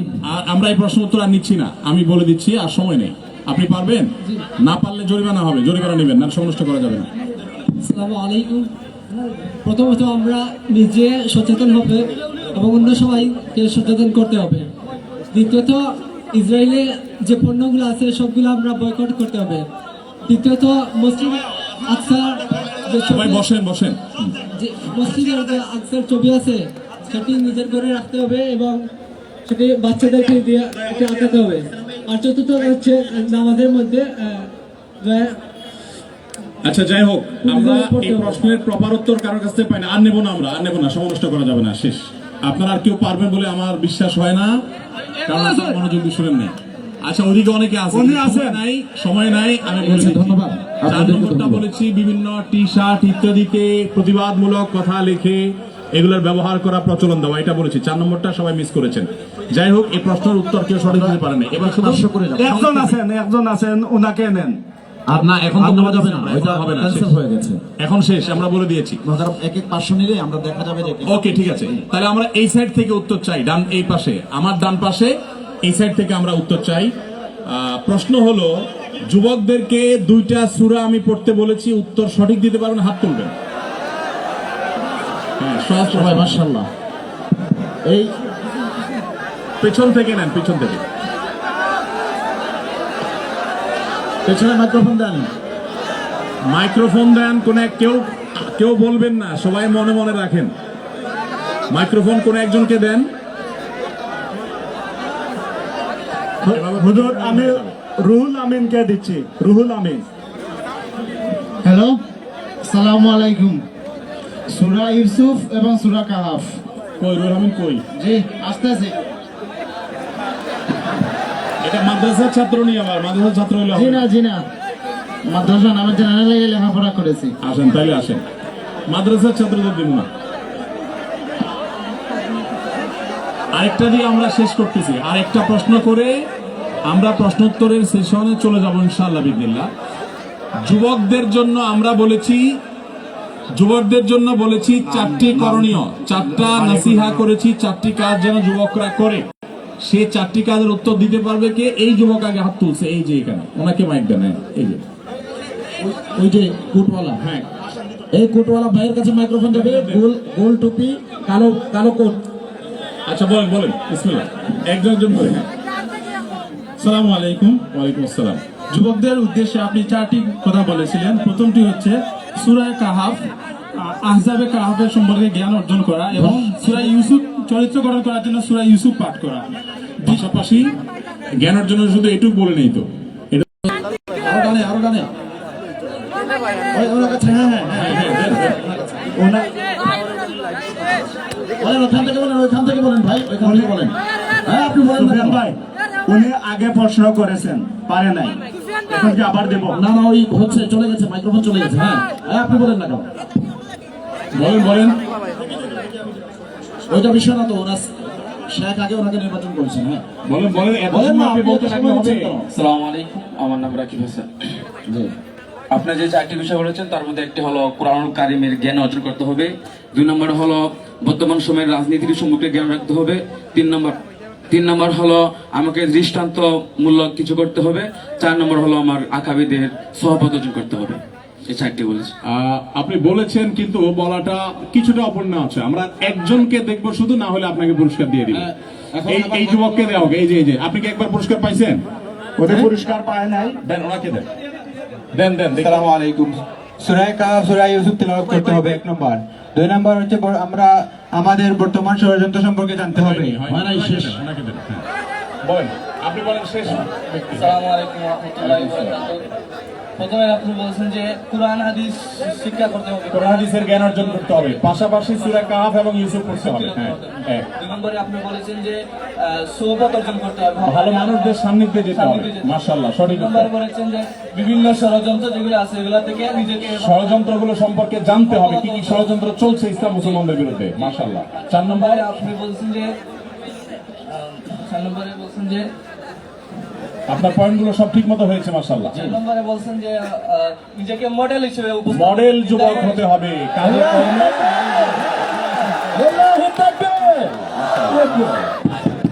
ঠিক আছে, আমরা এই পর্যন্ত প্রশ্ন রাখি। জি, বিসমিল্লাহ, চলে আসি। আপনি কি করেন, কোথায় থাকেন? আমার নাম রুহুল আমিন, আমি একটি ব্যাংকে চাকরি করি। ব্যাংকে চাকরি করেন? জেনারেল লেখাপড়া করতে আমি মাস্টার্স পাস করলাম। ঠিক আছে, জি। ওই যুবক মাইক দেবেন আগে। মাশাআল্লাহ, জাযাকাল্লাহ খাইর। হ্যাঁ, যুবক, আপনার পরিচয় দেন, নাম কি? আমার নাম নাজমুল সাকিব, আমি তারাগঞ্জ বিয়ানী কলেজ উচ্চ বিদ্যালয়ে পড়ি। আমি 11 শ্রেণীর ছাত্র। কলেজে পড়েন। মাশাআল্লাহ। কলেজের স্টুডেন্ট ভাই, উনিও যুবকদের 4টা করণীয় বলে দিয়েছেন। মাশাআল্লাহ, জাযাকাল্লাহ খাইর। শুকরান, বারাকাল্লাহ ফিক। ভাই এখন প্রশ্ন উত্তর আমরা দেবো না বাদ দেবো? তাহলে বসতে হবে, বসেন। আর পুরস্কার আপাতত নাই, শেষে দেখা যাক, আপাতত বসেন। ধন্যবাদ। আমরা পুরস্কার আছে, পুরস্কার আরো অনেক পুরস্কার আছে, কিন্তু শেষে এগুলো শেষে করলে সুশৃঙ্খল হয়, মাঝখানে করতে হয় না। আমরা মাঝখানে করলে সমস্যা নেই। শাইখের উপস্থিতিতে আলফালাহ ইসলামী সমাজ কল্যাণ পরিষদ বিভিন্ন সময় বিভিন্ন ধরনের সমাজ কল্যাণমূলক কার্যক্রম পরিচালনা করে থাকে। তার অংশ বিশেষ এখানে ফ্রি খতমার রেজিস্ট্রেশন চলছে। আপনারা সেখানে আপনাদের বাচ্চাদের জন্য খতমার রেজিস্ট্রেশন করতে পারেন এবং পরবর্তীতেও করতে পারেন।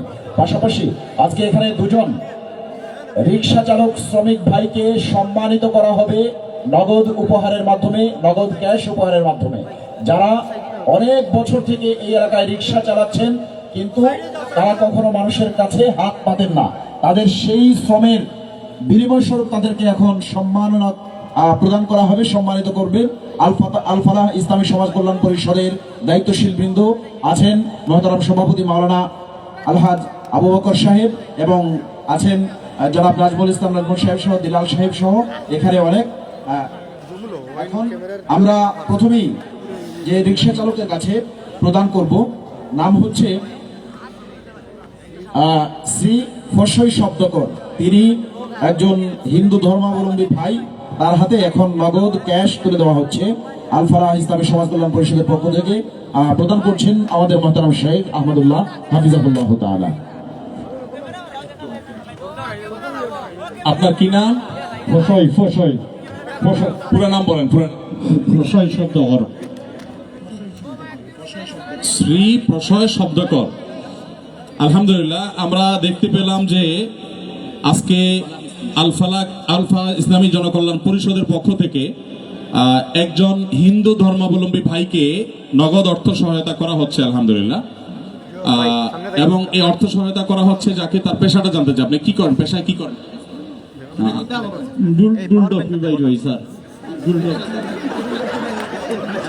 আমি তো বুঝি না রে ভাই, কি আছে? রিক্সা চালায় খান, মাশাআল্লাহ। ভাই রিক্সা চালক, তাকে আলহামদুলিল্লাহ পুরস্কৃত করা হচ্ছে। নগদ কত টাকা আছে এখানে? নগদ 5,000 টাকা সহযোগিতা করা হচ্ছে। আলহামদুলিল্লাহ, ইসলাম কি শুধু মুসলমানদের জন্য আসছে না গোটা বিশ্ব মানবতার জন্য আসছে? আলহামদুলিল্লাহ, ইসলাম আমাদেরকে সব ধর্মের মানুষের উপকার করতে বলে কি বলে না বলেন? আমরা সুন্নাহ ফাউন্ডেশন থেকে আপনাদের বৃহত্তর সিলেটে যখন বন্যায় ত্রাণ কার্যক্রম পরিচালনা করেছি, আমি নিজে মৌলভীবাজার একটা থানায় আমি গিয়েছি, সবার আগে ত্রাণ কার্যক্রম হিন্দু পাড়ায় দিয়ে তারপর আমি শুরু করেছি।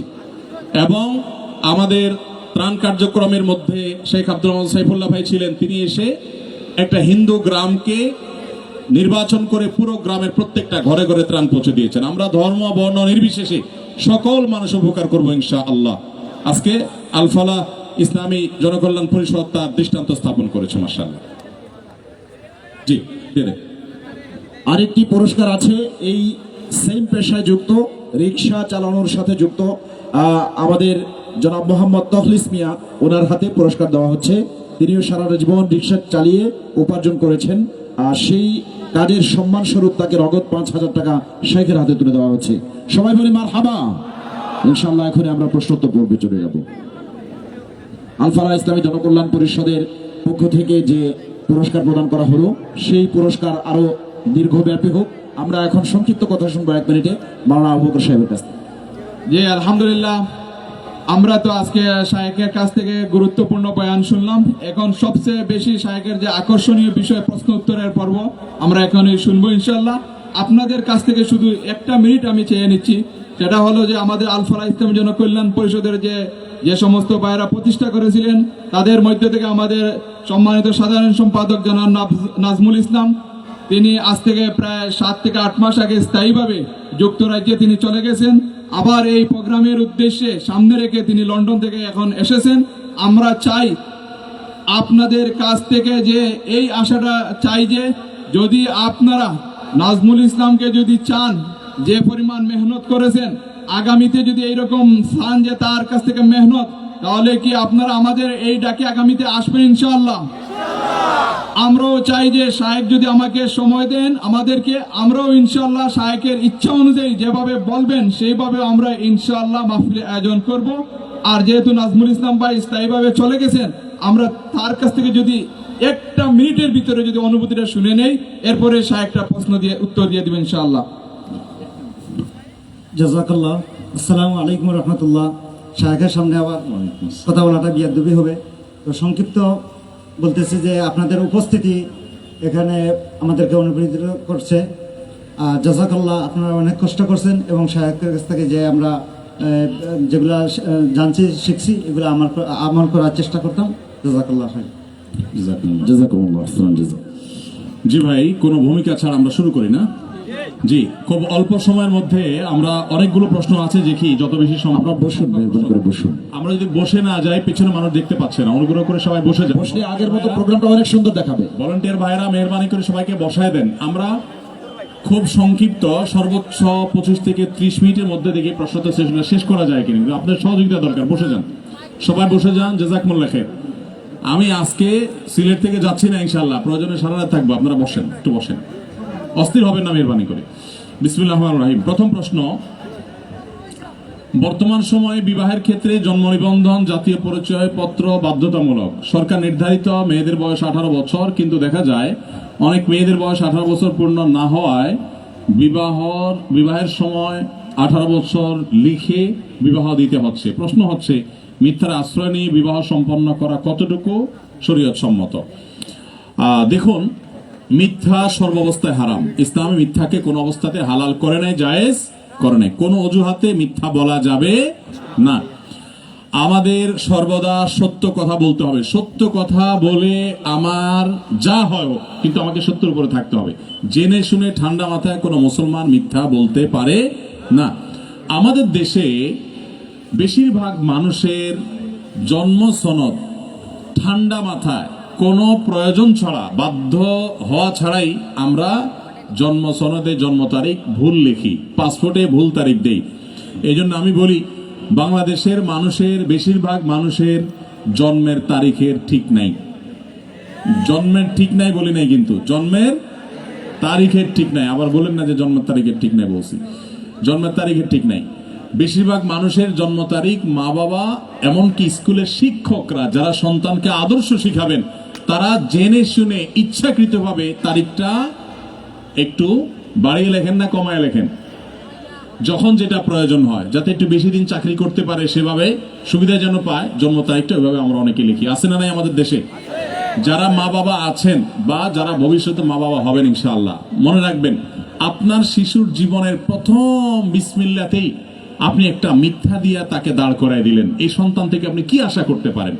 যেই শিক্ষক শিক্ষার্থীকে একটু বেশি দিন চাকরি করতে পারবে, বয়স সুবিধা বেশি পাবে, সেজন্য মিথ্যা কথা লিখতে বলে জন্ম সনদে, সার্টিফিকেটে, সেই শিক্ষক কখনো আদর্শ শিক্ষক না।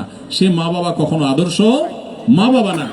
আমাদের এই সমাজে সব মা বাবা চায় আমাদের সন্তানগুলো যেন দুধে ভাতে থাকে, সন্তানগুলো যেন মানুষ হয়, পশু না হয়, চোর ডাকাত না হয়, দুর্নীতিবাজ না হয়, ঘুষখোর না হয়। এটা আমাদের কোন অভিভাবকদের খুব একটা মাথা ব্যথা নাই, যার কারণে সমাজের এই দুরবস্থা। এই জন্য আমাদের প্রতিজ্ঞা করতে হবে, আমার সন্তান সে যদি সমাজে তথাকথিত, সে অবশ্যই একজন সৎ ভালো মানুষ হতে হবে। সেই শিক্ষা আমরা সন্তানদেরকে দেবো তো ইনশাআল্লাহ। অতএব সন্তানদের জন্ম তারিখে ভুল ভাল কিছু, মিথ্যা কিছু লেখা যাবে না।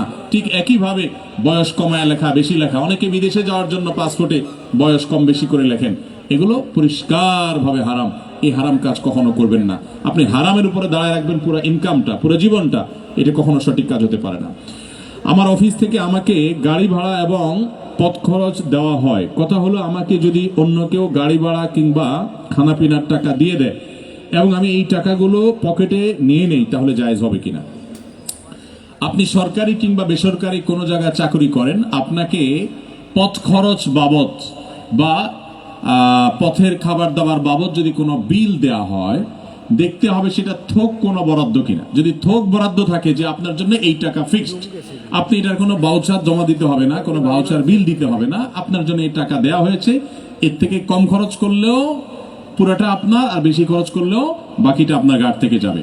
এরকম থোক বরাদ্দ যদি হয়, তাহলে সেক্ষেত্রে এই টাকাটা আপনার প্রাপ্য। এখন আপনাকে কি খাওয়াইছে না আপনি পায়ে হেঁটে গেছেন, সেটা আপনার ব্যাপার, টাকাটা আপনি নিতে পারেন। আর যদি যা খরচ হয় সেটাই আপনার জন্য বরাদ্দ, আপনি সেই হিসাবে একটা নির্দিষ্ট নীতিমালার আলোকে বিল ভাউচার জমা দিয়ে টাকা নেবেন। যদি এরকম হয় তাহলে সেক্ষেত্রে আপনি হেঁটে গিয়ে গাড়ির বিল করবেন, অথবা আপনার বন্ধু খাওয়াই দিছে আপনি হোটেল থেকে মিথ্যা ভাউচার লিখবেন, এটা জায়েজ হবে না, কারণ সেক্ষেত্রে এটা মিথ্যা হবে, প্রতারণা হবে। বিধায় এই দুইটাকে পার্থক্য করে তারপরে আমাদের এখানে হালাল হারাম নিরূপণ করতে হবে। হযরত সুলাইমান আলাইহিস সালাম কি সত্যি পৃথিবীর সব প্রাণীকুলকে দাওয়াত দিয়ে খাইয়েছিলেন? এই ঘটনা কি সঠিক নাকি মিথ্যা? বিস্তারিত বলবেন।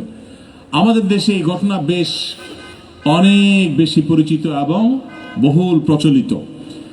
ঘটনাটা হলো, সুলাইমান আলাইহিস সালাম নাকি আল্লাহর কাছে একবার দোয়া করেছিলেন, আল্লাহ আপনার এত সৃষ্টি পৃথিবীতে, আপনি আমাকে অনুমতি দেন আমি আপনার সৃষ্টি জগতের সব সদস্যকে, যত সৃষ্টি আছে সকল প্রাণীকে, সৃষ্টি জগতের সকল প্রাণীকে আমি 1 বছর খাওয়াতে চাই। আল্লাহ বলছেন, না সুলাইমান তুমি পারবে না। এবার আল্লাহ নবী সাল্লাল্লাহু আলাইহি ওয়াসাল্লাম বললেন, আল্লাহ তাহলে 1 মাসেরটা খাওয়াই, 1 সপ্তাহটা খাওয়াই, কমাতে কমাতে বলছে 1 বেলা খাওয়াই। আল্লাহ সুবহানাহু ওয়া তাআলা বলেছেন তাও পারবে না। তারপর তিনি পিড়াপিড়ি করাতে আল্লাহ বলছেন ঠিক আছে খাও। তো সব মাখলুকদের জন্য তিনি বড় একটা ডেকে রান্না করলেন, একটা মাছ সমুদ্র থেকে বড় বৃহৎ আকারের এক মাছ মাথা তুলে বলল যে আপনি দাওয়াত দিয়েছেন সবাইকে, আমিও দাওয়াত পেয়েছি। সে এসে সব খাবার খেয়ে ফেলেছে। তখন তিনি বুঝতে পারলেন যে সবাইকে খাওয়ানো আল্লাহ তাআলা অনেক বড় রিজিকদাতা, এটা সম্ভব না। এরকম একটা ঘটনা আমরা অনেকেই শুনেছি যে সুলাইমান আলাইহিস সালাম জিয়াফত করে দাওয়াত দিয়ে গোটা পৃথিবীর সকল প্রাণীকে খাইয়েছেন একবেলা, বা তার আয়োজন করেছেন। তো এই ঘটনা খুব বহুল প্রচলিত হলেও আমরা অনেক শুনে থাকলেও কোরআনে কিংবা কোনো হাদিসে, গ্রহণযোগ্য কোনো ইতিহাস গ্রন্থে, কোনো তাফসীর গ্রন্থে কোথাও এটার কোনো প্রমাণ মেলে না।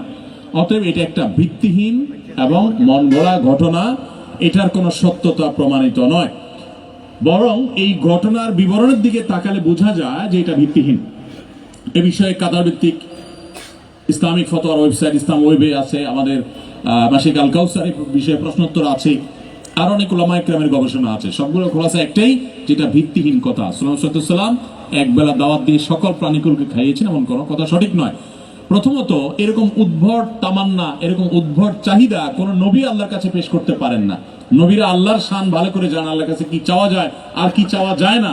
যেটা আল্লাহর শান ওইটা কোনো নবী চাইতে পারেন না। এটা উদ্ভট একটা চাওয়া, এটা কোনো নবীর শানে যায় না।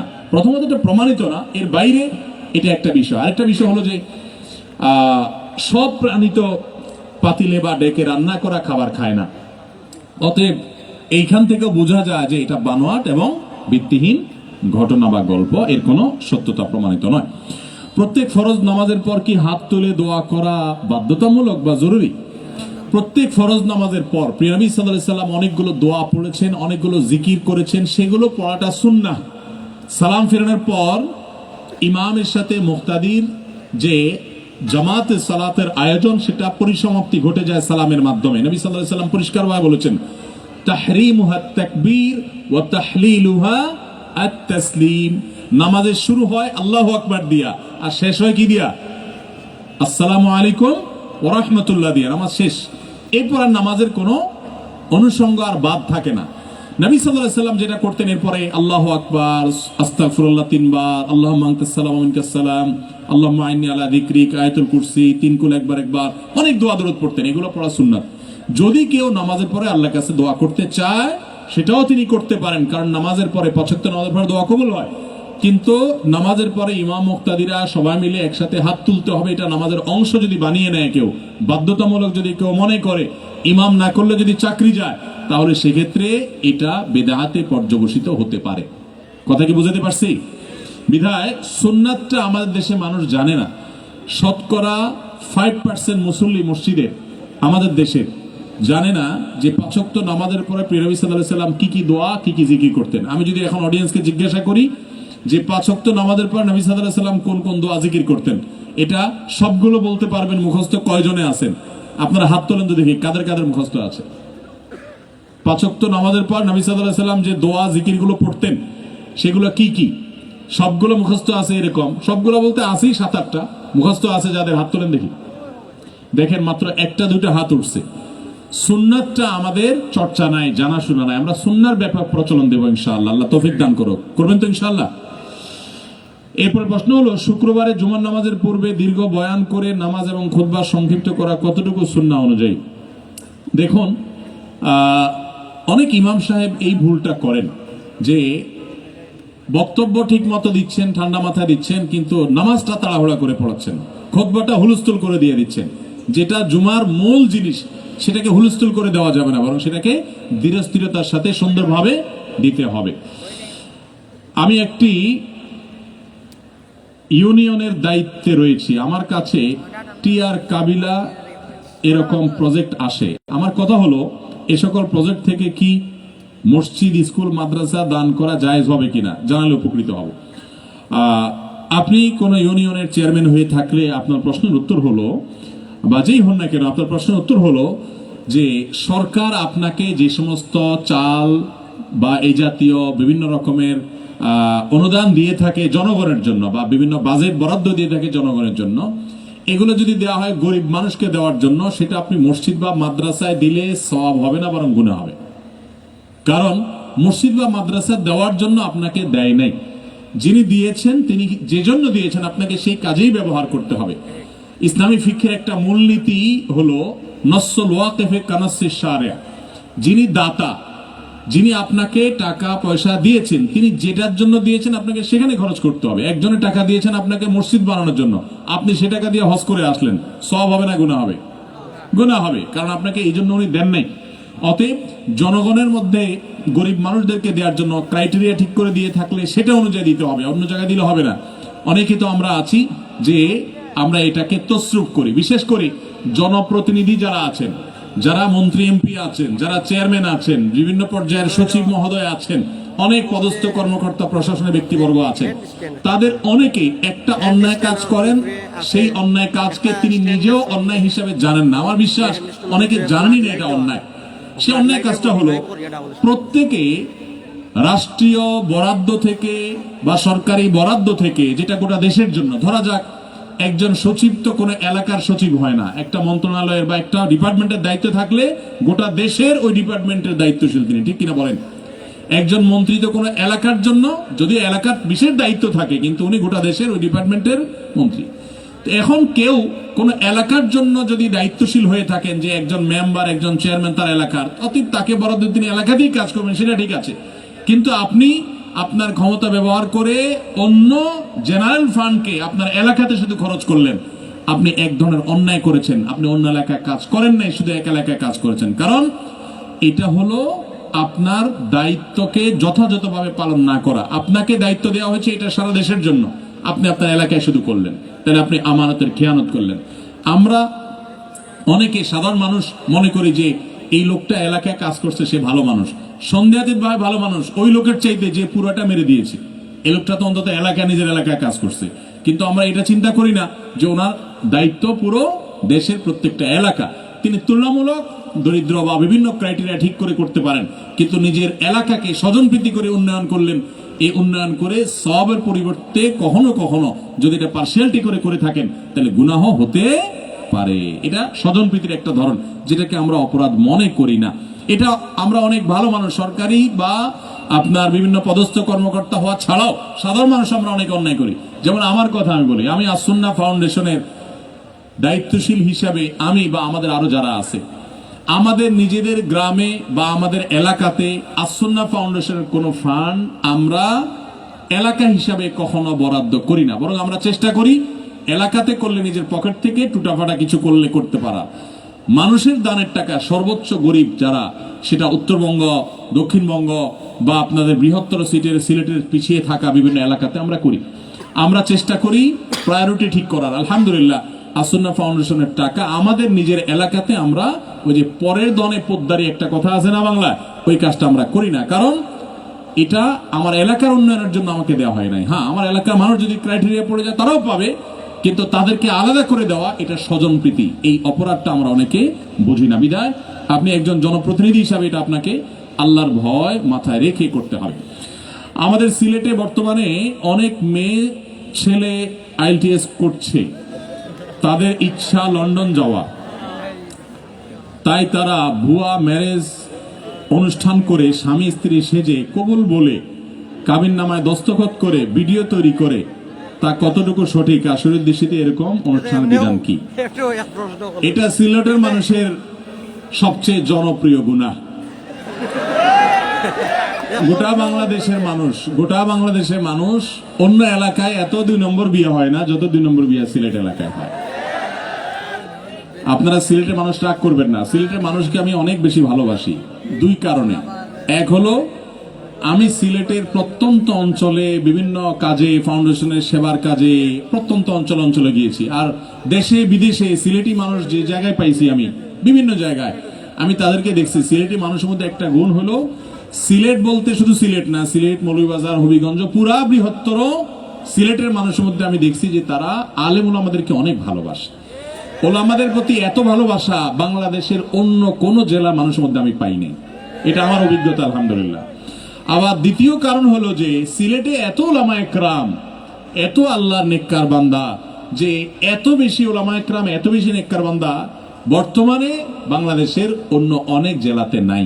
এই 2 কারণে সিলেটের মানুষের প্রতি আমার বিশেষ ভালোবাসা আছে, আলহামদুলিল্লাহ। কিন্তু এই ভালোর মধ্যে একটা খারাপ জিনিস হলো এই কন্ট্রাক্ট ম্যারেজ। উদ্দেশ্য হলো কোথায় যাওয়া?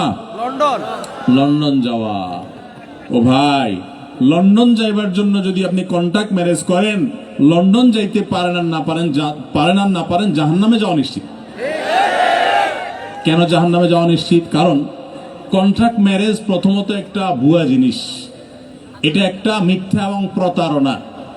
আপনি কর্তৃপক্ষকে ধোঁকা দিচ্ছেন। আপনারা 2 জন 2 পথের যাত্রী, আপনারা কেউ স্বামী স্ত্রী না, শুধুমাত্র নাটক সাজাইছেন, এটা প্রতারণা করলেন।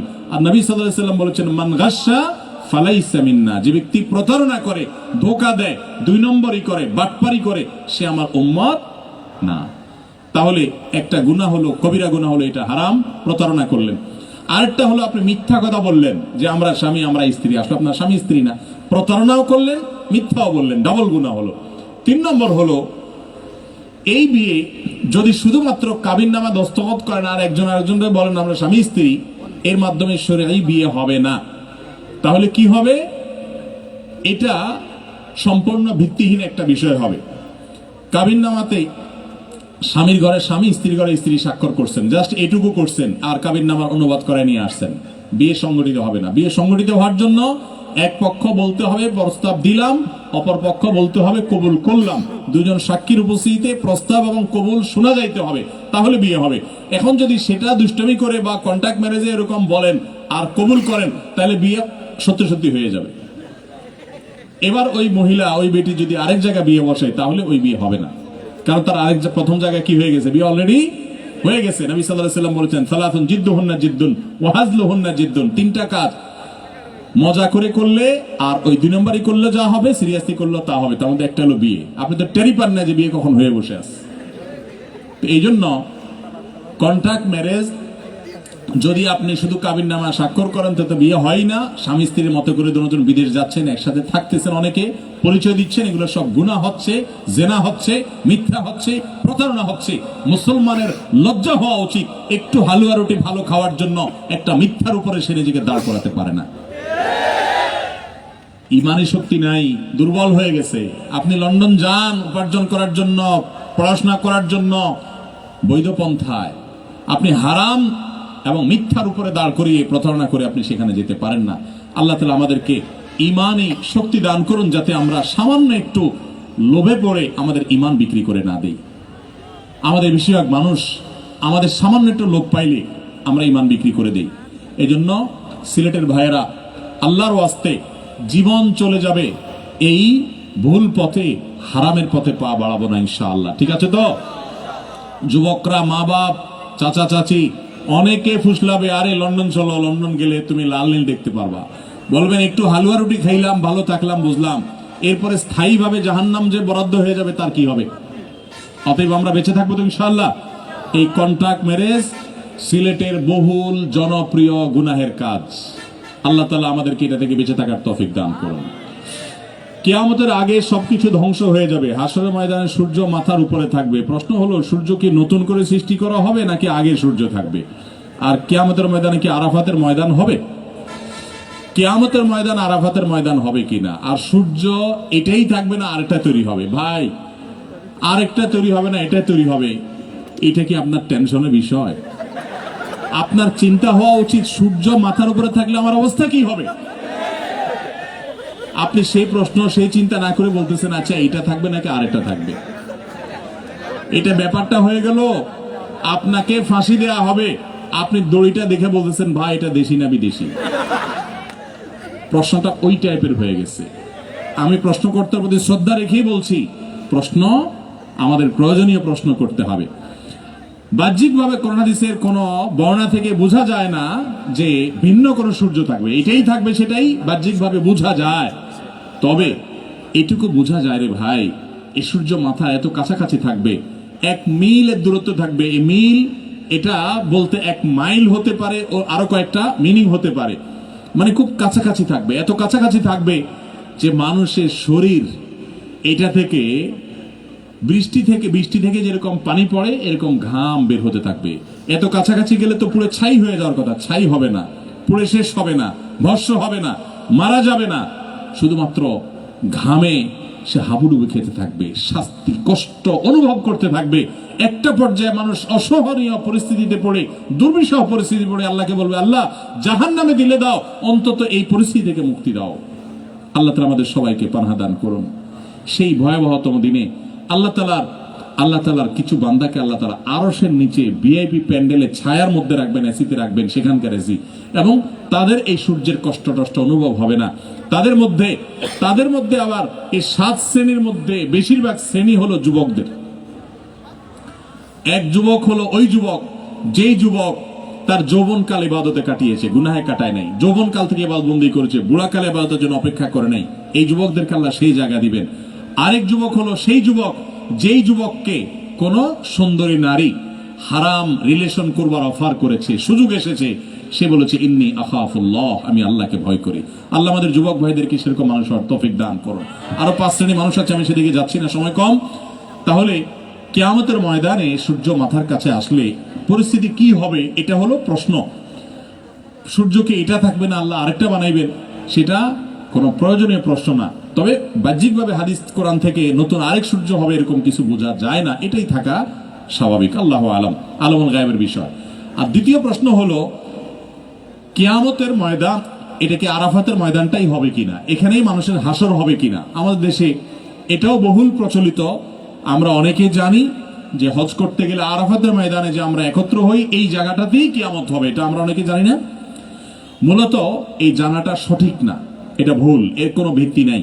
কোরআন বা হাদিস দ্বারা এটা প্রমাণিত নয় যে আপনার হাসরের ময়দান হবে আরাফাতের ময়দান। আরাফাতের ময়দান কতটুকু জায়গা ভাই, পৃথিবীর মানুষকে ধাওয়া করতে করতে ওই জায়গায় একত্র করবে। এটা দুনিয়ার হাসর। কিয়ামতের যে হাসর সেটা না বৃহত্তর শাম দেশে, না সেটা আপনার আরাফাতের ময়দানে। মূলত দুনিয়ার যে হাসরটা কিয়ামতের আগে হবে সেটা সিরিয়াতে হবে। আল্লাহ তাআলা আমাদেরকে সঠিকটা বুঝার তৌফিক দান করুন। এরপরে প্রশ্ন হলো, কোরআন ও হাদিসে অসংখ্য স্থানে আছে জন্ম ও মৃত্যু আল্লাহর হুকুম ছাড়া হয় না। এমত অবস্থা আমার প্রশ্ন, আত্মহত্যাকারী কি নিশ্চিত জাহান্নামী? প্রশ্নকর্তার প্রশ্ন দেখে বোঝা যাচ্ছে উনি জানতে চাচ্ছেন যে জন্ম মৃত্যু সবই আল্লাহর ইচ্ছায় হয়, তা আত্মহত্যাকারীর যে মারা গেছে সেটা তো আল্লাহর ইচ্ছাই হয়েছে, তাহলে তার দোষটা কি? এটা হলো প্রশ্ন। এই প্রশ্নের উত্তর হলো তার এই সময়টাতেই মৃত্যু লেখা ছিল, হয়তো না, তার মৃত্যু এ পর্যন্তই, হায়াত এ পর্যন্তই ছিল, এটুকু নিশ্চিত। কিন্তু তার শাস্তি হবে মৃত্যুর জন্য না, তার শাস্তি হবে সে কেন গলায় ফাঁস দিছে, তার শাস্তি হবে সে কেন নিজেকে হত্যা করার জন্য উদ্যোগ নিয়েছে, এর জন্য শাস্তি হবে, মৃত্যুর জন্য না। তার মৃত্যু এই সময় হতো, কিন্তু সে, আল্লাহ তাআলা হাদিসে কুদসিতে বলেছেন বাদারানি আবদি, আমার বান্দা তার মৃত্যুর সময় হয়েছে ঠিক আছে, কিন্তু সে তাড়াহুড়া করেছে, নিজেরটা নিজে তাড়াহুড়া করে বলতে সময় আগাইতে পারে নাই, কিন্তু নিজেরটা নিজে সে টেনে এনেছে, এটা তার জন্য নিষেধ করা হয়েছে। আল্লাহ নিষেধাজ্ঞাকে অমান্য করেছে, নিজেকে হত্যার মুখে ঠেলে দিয়েছে। আল্লাহ বলেছেন লা তুলকু বিআইদিকুম ইলা তাহলুকা, তোমরা নিজেদেরকে ধ্বংসের দিকে ঠেলে দিও না। লা তাকতুলু আনফুসাকুম, তোমরা আত্মহত্যা করো না। ভাইরা আমার, আমরা অনেকে জানি না বাংলাদেশে আত্মহত্যার প্রবণতা এত ভয়ঙ্কর ভাবে বৃদ্ধি পেয়েছে যে আমাদের দেশে 2014 সনে যথাসম্ভব, আমি যদি ভুল না করে থাকি, আত্মহত্যায় আমাদের দেশ ছিল পৃথিবীর 38তম দেশ। মাত্র 4 বছর পর আমাদের দেশ আত্মহত্যায় পৃথিবীর 10 নম্বর দেশে পরিণত হয়েছে। এবং করোনার সময়টাতে শত শত বিশ্ববিদ্যালয় শিক্ষার্থীরা আত্মহত্যা করেছে। আত্মহত্যার প্রবণতা কোন জায়গায় বেড়ে যাওয়া ওই জায়গার মানুষের ঈমান দুর্বল হওয়ার লক্ষণ। কারণ কেউ যদি বিশ্বাস করে যে আল্লাহই আমার সকল সমস্যার সমাধানকারী, সে কখনো আত্মহত্যা করতে পারে না। আত্মহত্যা করার মানে হলো সে আল্লাহর প্রতি আস্থা কমে যাওয়া, তার সমস্যা, তার ঋণ আল্লাহ সমাধান করতে পারেন না, এরকম নাউজুবিল্লাহ, এরকম যখন মনের অবস্থা তৈরি হয় তখন সে আত্মহত্যা করে। আর ইমানদার কখনো নিরাশ হতে পারে না। ওয়ালা ইয়াইআস মির রাউহিল্লাহি ইল্লাল কওমুল কাফিরুন, আল্লাহর রহমত থেকে কাফির ছাড়া কেউ নিরাশ হতে পারে না। ইমানদার সবসময় ভরসা করবে কার প্রতি? দেয়ালে পিঠ থেকে গেছে, সে বলবে শেষ নাকের ডগা নিঃশ্বাস থাকা পর্যন্ত আল্লাহর কুদরত আমি পেতে পারি, অপেক্ষায় থাকবো। ইমানদার নিরাশ হতে পারে না। এই জন্য আত্মহত্যাকারীকে নবী সাল্লাল্লাহু আলাইহি ওয়াসাল্লাম বলেছেন সে জাহান্নামে যাবে। প্রশ্নকর্তা লিখেছেন নিশ্চিত জাহান্নামে কিনা, নবী সাল্লাল্লাহু আলাইহি ওয়াসাল্লাম বলেছে সে জাহান্নামে যাবে। আপনার সেটা নিয়ে সন্দেহ করার কোনো কারণ নাই। তবে হ্যাঁ, আল্লাহ তাআলা কোনো ব্যক্তিকে ক্ষমা করতে চাইলে সেটা আল্লাহর ব্যাপার, যদি ঈমান তার থেকে থাকে ভিন্ন বিষয়। তবে আত্মহত্যাকারী জাহান্নামে যাবে এটা ঘোষণা নবী সাল্লাল্লাহু আলাইহি ওয়াসাল্লামের। শুধু তাই নয়, তিনি স্থায়ীভাবে জাহান্নামে থাকবে, চিরকাল জাহান্নামে থাকবে এই কথাও বলেছেন। যদিও মুহাদ্দিসিনে কেরাম বলেছেন এর মানে হলো যদি সে আত্মহত্যাকে বৈধ মনে করে যায় তাহলে সে চিরস্থায়ী জাহান্নামী হবে বা অন্য কারণে। আর নবী সাল্লাল্লাহু আলাইহি ওয়াসাল্লাম কোন লোক আত্মহত্যা করে মারা গেলে তার জানাজা পড়তেন না, তিনি পড়তেন না, যাতে করে মানুষ আত্মহত্যা না করে। এই জন্য খবরদার, আমাদের সমাজে অনেকের কাছে এটা একটা ফ্যাশনে পরিণত হয়েছে। আজকাল তো লাইভে এসে আত্মহত্যা করে না, মানে আত্মহত্যাটাকে এনজয় করে নাকি, যে লাইভে এসে আত্মহত্যা করে। অনেকে আবার কালিমা পড়তে পড়তে আত্মহত্যা করে। কালিমা পড়তে পড়তে আত্মহত্যা করা এটা হলো বিসমিল্লাহ বলে মদ খাওয়ার মতো। আপনি খাচ্ছেন মদ, হারাম কাজ, আবার বলতেছেন বিসমিল্লাহ। কোন মদখন নাকি মদ খাওয়ার আগ দিয়া তার মোচ অনেক লম্বা ছিল, মোচটা উঠাই ধরে খাচ্ছে। আরেকজন বলে এত কষ্ট করে খাচ্ছ কেন? বলে যে মোচে কোনো কিছু খাওয়ার সময় লেগে গেলে মাকরু হয়। খাচ্ছে কি? মদ। চিন্তা করতেছে কিসের? মাকরুর। অথচ মোচে লাগলে আসলে মাকরু হয় না, মাসালা বু আসে বলছে। তো যাই হোক, এই জন্য ভাইরা আমার, খবরদার কোন অবস্থাতে কারোর মধ্যে আত্মহত্যার চিন্তা যেন না আসে। ইমানদার কখনো আত্মহত্যা করতে পারে না। এরপরে প্রশ্ন হলো ট্রান্সজেন্ডারিজম ও তার ভয়াবহতা কি? এটা তো 2 ঘন্টার বক্তব্য, আমাদের হাতে তো সময় নাই। আমরা খুব সংক্ষেপে যদি বলি, ট্রান্সজেন্ডার বলতে বোঝানো হয় একটা আস্ত আপাদমস্তক গায়েগতরে পুরুষ। সে তার যে কোনো বয়সে 40, 50, 20, 25 যে কোনো বয়সে হঠাৎ করে সে যদি বলে আমার মনে হচ্ছে আমি মহিলা, তাহলে তাকে সরকার স্বীকৃতি দিতে হবে এবং তাকে মহিলা হিসাবে ঘোষণা দিতে হবে। আবার কোন মহিলা আগাগোড়া মাথা থেকে পা পর্যন্ত তার শরীরে পুরুষের পাও নাই, কোনো আলামত নাই। আল্লাহ তাআলা তাকে যে অবকাঠামো দিয়ে তৈরি করেছেন পুরোটা একজন নারীর। এরপরও যদি তার নিজের শুধু মনে হয় উনি পুরুষ, তাহলে সে নিজেকে পুরুষ ঘোষণা করতে পারবে এবং পুরুষের সব ফ্যাসিলিটি সে পাবে এবং পুরুষের অফিসিয়াল স্বীকৃতি সে পাবে। এটার নাম ট্রান্সজেন্ডার। কথা কি বুঝাতে পারছি? শুধু এখানেই শেষ না, আরো আছে। কেউ যদি বয়স হয় তার 70 আর সে যদি বলে আমার মনে হচ্ছে আমি 20 বছর বয়স, তাহলে অফিসিয়ালি তাকে 20 বছরের যুবকদের যে সুবিধাগুলো আছে, 20 বছরের যুবকদের জন্য যে খেলাধুলা আছে, যে আয়োজন আছে, ওগুলোতে তাকে শরীক হওয়ার সুযোগ দিতে হবে। এর নাম হলো ট্রান্সজেন্ডার। পৃথিবীর ইতিহাসে পাগলের প্রলাপ বলতে যদি কিছু থাকে তো এর চাইতে বড় পাগলের প্রলাপ কি আছে আল্লাহ ভালো জানে। এই ট্রান্সজেন্ডার, এটা আমাদের সমাজে গেলাবার ভয়াবহ নীল নকশা চলছে।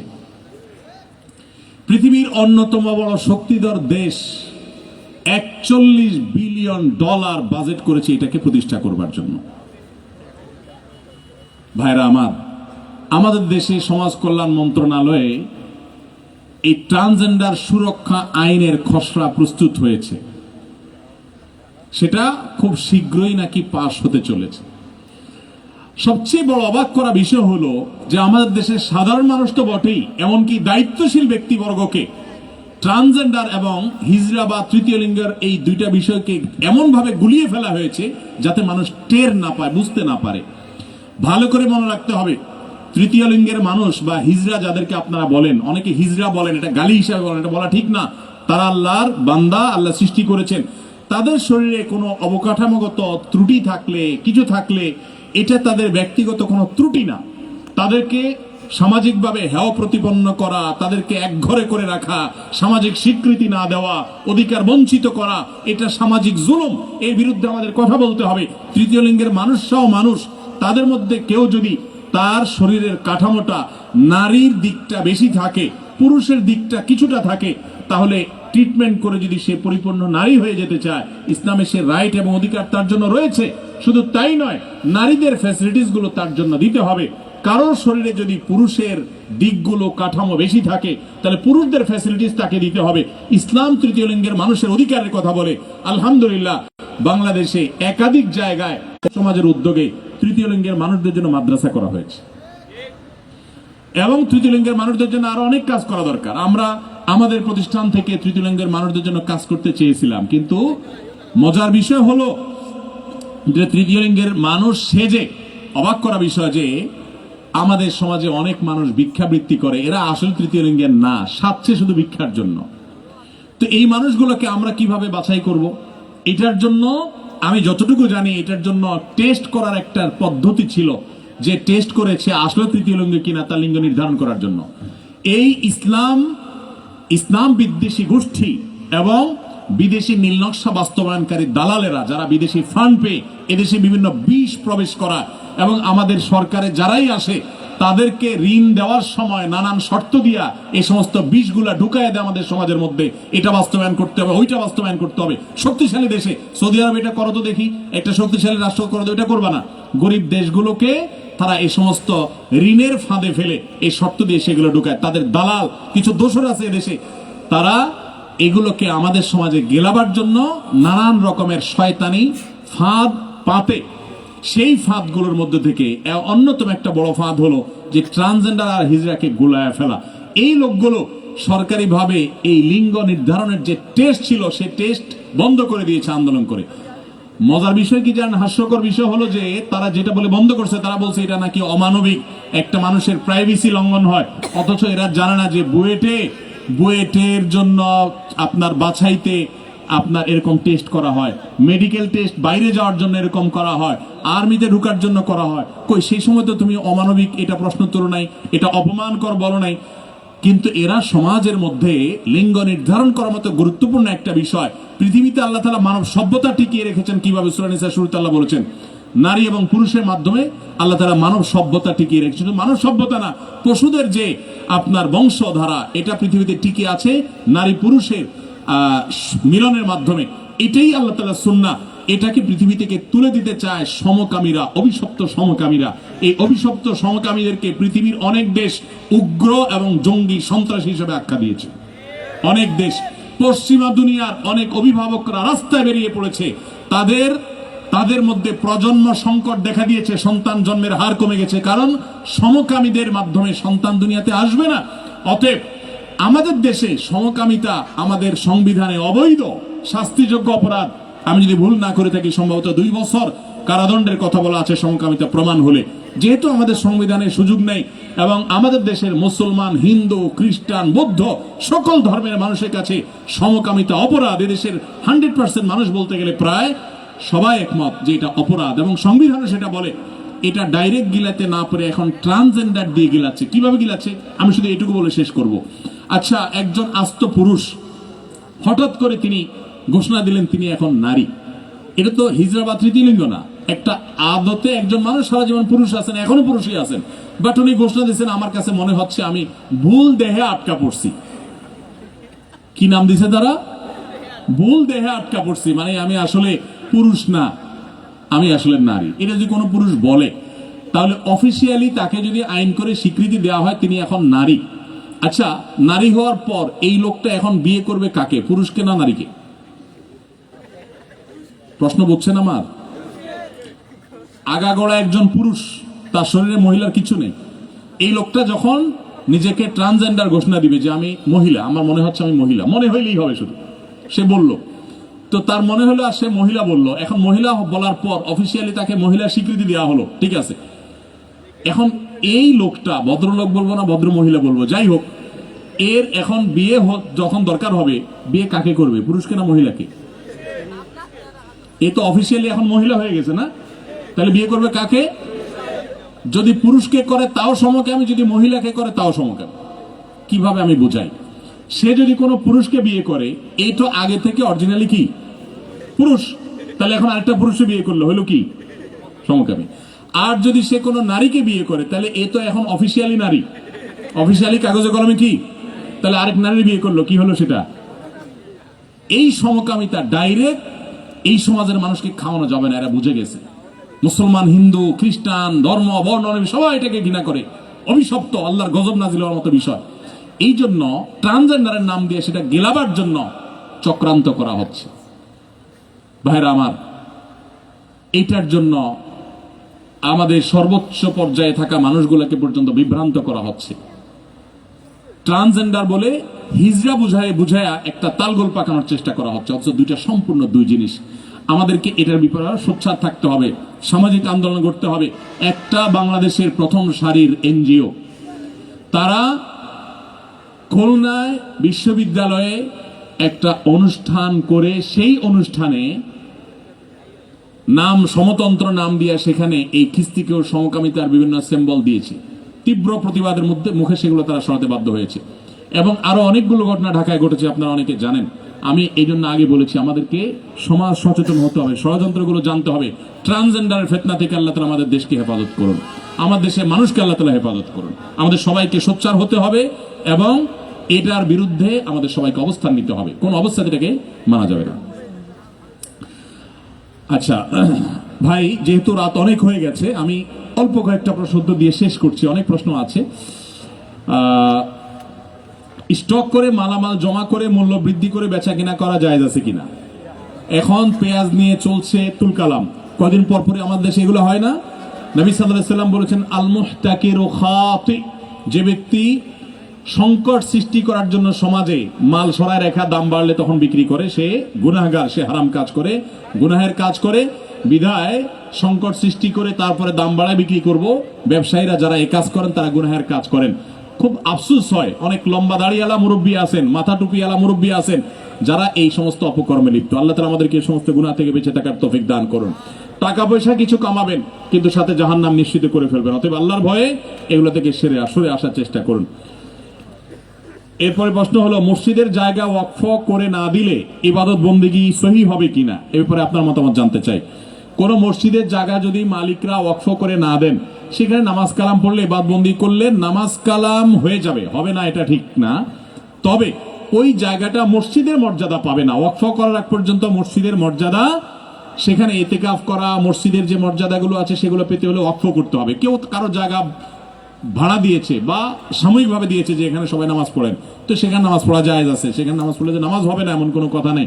আরেকজনের জায়গাতে নামাজ হবে যদি সে পারমিশন দেয়। তবে হ্যাঁ, কোন জায়গা যদি জোর করে কারো কাছ থেকে দখল করেন, সেখানে নামাজ পড়লে নামাজ হবে কিনা, এটা নিয়ে অবশ্য আমাদের মধ্যে বিভিন্ন রকমের মত আছে। তো বিশুদ্ধ মত অনুযায়ী নামাজ হয়ে যাবে, কিন্তু গুনাহ হবে। এরপরে প্রশ্ন হলো, ইমাম সাহেবের পেছনে মুয়াজ্জিন সাহেবের জন্য জায়গা জায়নামাজ রাখা যাবে কিনা? ইমাম সাহেবের পেছনে মুক্তাদি মুয়াজ্জিন সাহেব একদম ইমাম সাহেব বরাবর পিছনে দাঁড়াইতে হবে এমন কোনো কথা নেই। প্রয়োজনে একটু ডানে বামেও দাঁড়াইতে পারে।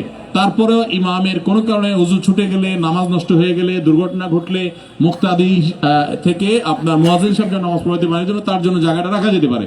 কিন্তু আমাদের দেশে অনেক মসজিদে জায়নামাজ রেখে রেখে এলাকার অনেক মাতবর, মোড়ল, সভাপতি, সেক্রেটারির জন্য দখল করা হয়, আছে না নেই? ঢাকার একেবারে সবচাইতে অভিজাত একটা মসজিদে কোন এক রমাদান আমি আলোচনা করতে গিয়ে এই অবস্থা দেখে আমি বলছি যে এটা অভিজাত মসজিদ, অভিজাত এলাকার মসজিদ। তারপর আমি বলতে বাধ্য হচ্ছি এটা খুবই জঘন্য গর্হিত কাজ। আল্লাহর ঘরে কারোর জায়গা দখল করার এখতিয়ার খোদ মুতাওয়াল্লি সাহেবেরও নাই। উনি তো দান করে দিয়েছেন আল্লাহকে, এখন আল্লাহ মালিক, এখন আর ওনার নাই। উনি বলতে পারে না যে আমার মসজিদ। অতএব সবাই যে আগে আসবে সে আগে জায়গা পাবে। এখানে দখলদারিত্ব করা এটা মূর্খতা। আপনি আসছেন দাসত্ব করার জন্য, সেখানে এসে যদি অহংকার করেন, ভাবসাব নেন, তাহলে তো হবে না। আগে আসলে আগে বসবেন, যে আগে আসবে সে বসবে। ইসলামে কোনো বৈষম্যের সুযোগ নাই। একজন গরিব সে আগে আসলে সেই জায়গায় পাবে। এই জন্য মসজিদে কোনো জায়গা দখল করা কি নাই, জায়েজ নাই। তবে হ্যাঁ, ওই যেটা বললাম, ইমাম সাহেবের পেছনে উপযুক্ত ব্যক্তি যিনি ইমামের অনুপস্থিতিতে নামাজ পড়াতে পারেন, তার জন্য সুবিধা করে দেওয়ার জন্য যদি করেন তাহলে সেটা ভিন্ন কথা, সেটা হতে পারে। ভাইরা আমার, আমার কাছে আরো কিছু প্রশ্ন আছে, কিন্তু সময় আমাদের কম, রাত অনেক হয়েছে, ফজর পড়তে হবে, গভীর রাত পর্যন্ত আমরা দিনী আলোচনা করার বিরুদ্ধে কথা বলি। বিধায় আপনাদের প্রশ্নগুলো আমি নিয়ে যাচ্ছি ইনশাআল্লাহ। আল্লাহ যদি তৌফিক দান করেন, আমাদের পরবর্তী শুক্রবার রাত 8টা থেকে 9টা পর্যন্ত যে লাইভটা হয় আমার পেজে, সেখানে অথবা পরবর্তী কোনো অনুষ্ঠানে ইনশাআল্লাহ আমরা আপনাদের প্রশ্ন উত্তরগুলো দিয়ে দিব। অনেক কথা আমরা শুনলাম, অনেক কথা আমরা বললাম, অনেক কথা আমরা জানলাম। আমরা যদি আমল করতে চাই তাহলে এই কথাগুলো যথেষ্ট। আল্লাহ আমাদের সবাইকে আমলের তৌফিক দান করুন। একটা প্রশ্ন, শেষ প্রশ্ন, এটা আমার মনে হচ্ছে বলে দেওয়া দরকার। সেটা হলো, স্বামী স্ত্রী উভয়ের সম্মতিক্রমে কাজী সাহেবের মাধ্যমে স্বামী স্ত্রীকে তালাক প্রদান করে, পরবর্তীতে কয়েক বছর পর স্বামী স্ত্রী উভয় পুনরায় সংসার করতে ইচ্ছুক, ইসলাম শরীয়ত মোতাবেক এর সমাধান কি? ভাইরা আমার, তালাক নিয়ে 2 ঘন্টার একটা বক্তব্য হওয়া দরকার। তালাক আমাদের দেশে এমন ভয়াবহ আকার ধারণ করেছে, এটা পরিমাণ এত বাড়ছে, কোথায় কোথায় তালাক দেয়। কিছু ছোট লোক পুরুষ আছে, চুন থেকে নুন খসলেই বউকে তালাকের কথা বলে। আবার কিছু ছোট লোক মহিলা আছে, চুন থেকে নুন খসলেই বলে আমি গেলাম বাপের বাড়ি, তোর সংসার তুই। আছে না নেই? এই তালাক কথায় কথায় যারা দেয় তারা গুনাহগার। তালাক দিতে হবে, যদি দেওয়ার প্রয়োজন হয় বুঝে শুনে ঠান্ডা মাথায় হিসাব নিকাশ করে, মাথা গরম করে তালাক দেওয়া যাবে না। তালাক দেওয়ার সুন্নাহ পদ্ধতি অনুযায়ী যদি আপনি তালাক দেন, তাহলে 20 বছর 15 বছর পরে, এমনকি 30 বছর পরেও যদি আবার চান একত্র হতে স্বামী স্ত্রী হিসাবে, সেটা করতে পারবেন। আর যদি তালাক আপনি 3টাই দিয়ে শেষ করে ফেলান, এখন তো 3টা দেয় না, বলে 3000 তালাক, বউরে একা তালাক দেয় না, বলে তোর 14 গোষ্ঠী সহ তালাক। এই সব কথা যারা বলে এরা মূর্খ, এরা পাপী, এরা অপরাধী, এরা গুনাহগার। কোন অবস্থাতে এগুলো জায়েজ নাই। কিন্তু 3টা তালাক দিয়ে ফেলছেন, শেষ, এখন আর স্বামী স্ত্রী হিসাবে থাকার সুযোগ নেই। এবং যদি স্বামী স্ত্রী হিসাবে আবারও কখনো থাকতে চান, সেভাবে তালাক দিতে চান, তাহলে একটা তালাক দিতে হবে, একটার বেশি না। কয়টা তালাক দিতে হবে? একটা দেওয়ার পর আপনি দুজন আলাদা হয়ে গেলেন। বনিবনা যদি হয়ে যায় 3 মাসের মধ্যে, আলহামদুলিল্লাহ, আবার থাকতে পারেন। হলো না, পৃথক হয়ে গেছেন, শেষ। এখন দুজন 2 জায়গা বিয়ে করতে পারেন। আবার যদি 2-4 বছর পরে চান একত্র হতে, যদি তালাক একটা দিয়েছেন, পুরো 3টা দেন নাই, অতএব আবারও কি আছে? আকদের মাধ্যমে একত্র হওয়ার সুযোগ আছে। বিনা ভাইরা আমার, তালাক ভুল পদ্ধতি দেওয়া, কথায় কথায় তালাক দেওয়া, এটা অনেক রোগ। যারা বিয়ে করেছেন তারাও সতর্ক থাকবেন, যারা বিয়ে করেন নাই তারাও সতর্ক থাকবেন। প্রয়োজনে বনিবনা হয় না, আমি তো বলি পারলে একটা চটকনা দিয়ে দেন, একটা চিমটি দিয়ে দেন। বেশি কিছু হলে আপনি বেশি বাড়াবাড়ি করলে আপনার শাস্তি দেওয়া যাবে, কিন্তু তালাক মারে দিয়ে এরপরে এসে বলবেন হুজুর আমি তো ভুল করছি, এখন তওবা পড়ছি। অনেক হুজুর নাকি তালাক দিয়ে আসার পর তার কাছে গেলে তওবা পড়ায় দেয়। আরে বাইতুল মুকাররম তো পরের কথা, যদি হারাম শরীফের ইমাম সাহেব এসে তওবা পড়ায়, তো তালাক কোনোদিন কি হবে না? দূর হবে না। এটা দূর হওয়ার জিনিস না। ছুরি মেরে দিয়েছেন পেটে, এরপরে জিহ্বা কামড় দিয়ে সরি বলতে পারেন, তো মানুষটা বাঁচবে না। এই জন্য তালাক দেওয়ার আগে কি থাকতে হবে? সাবধান থাকতে হবে। আল্লাহ আমাদের বোঝার তৌফিক দান করুন। জাযাকুমুল্লাহ খায়র। জি ভাই।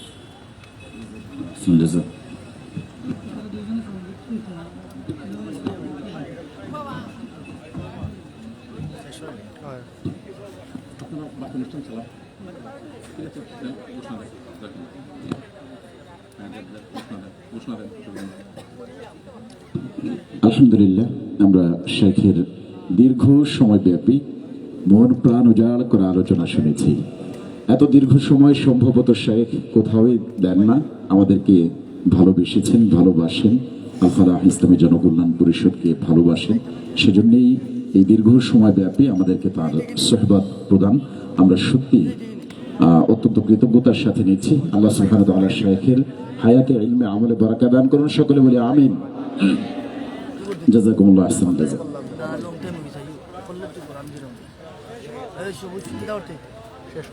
আমরা এখন আহমদ আব্দুল্লাহ ভাই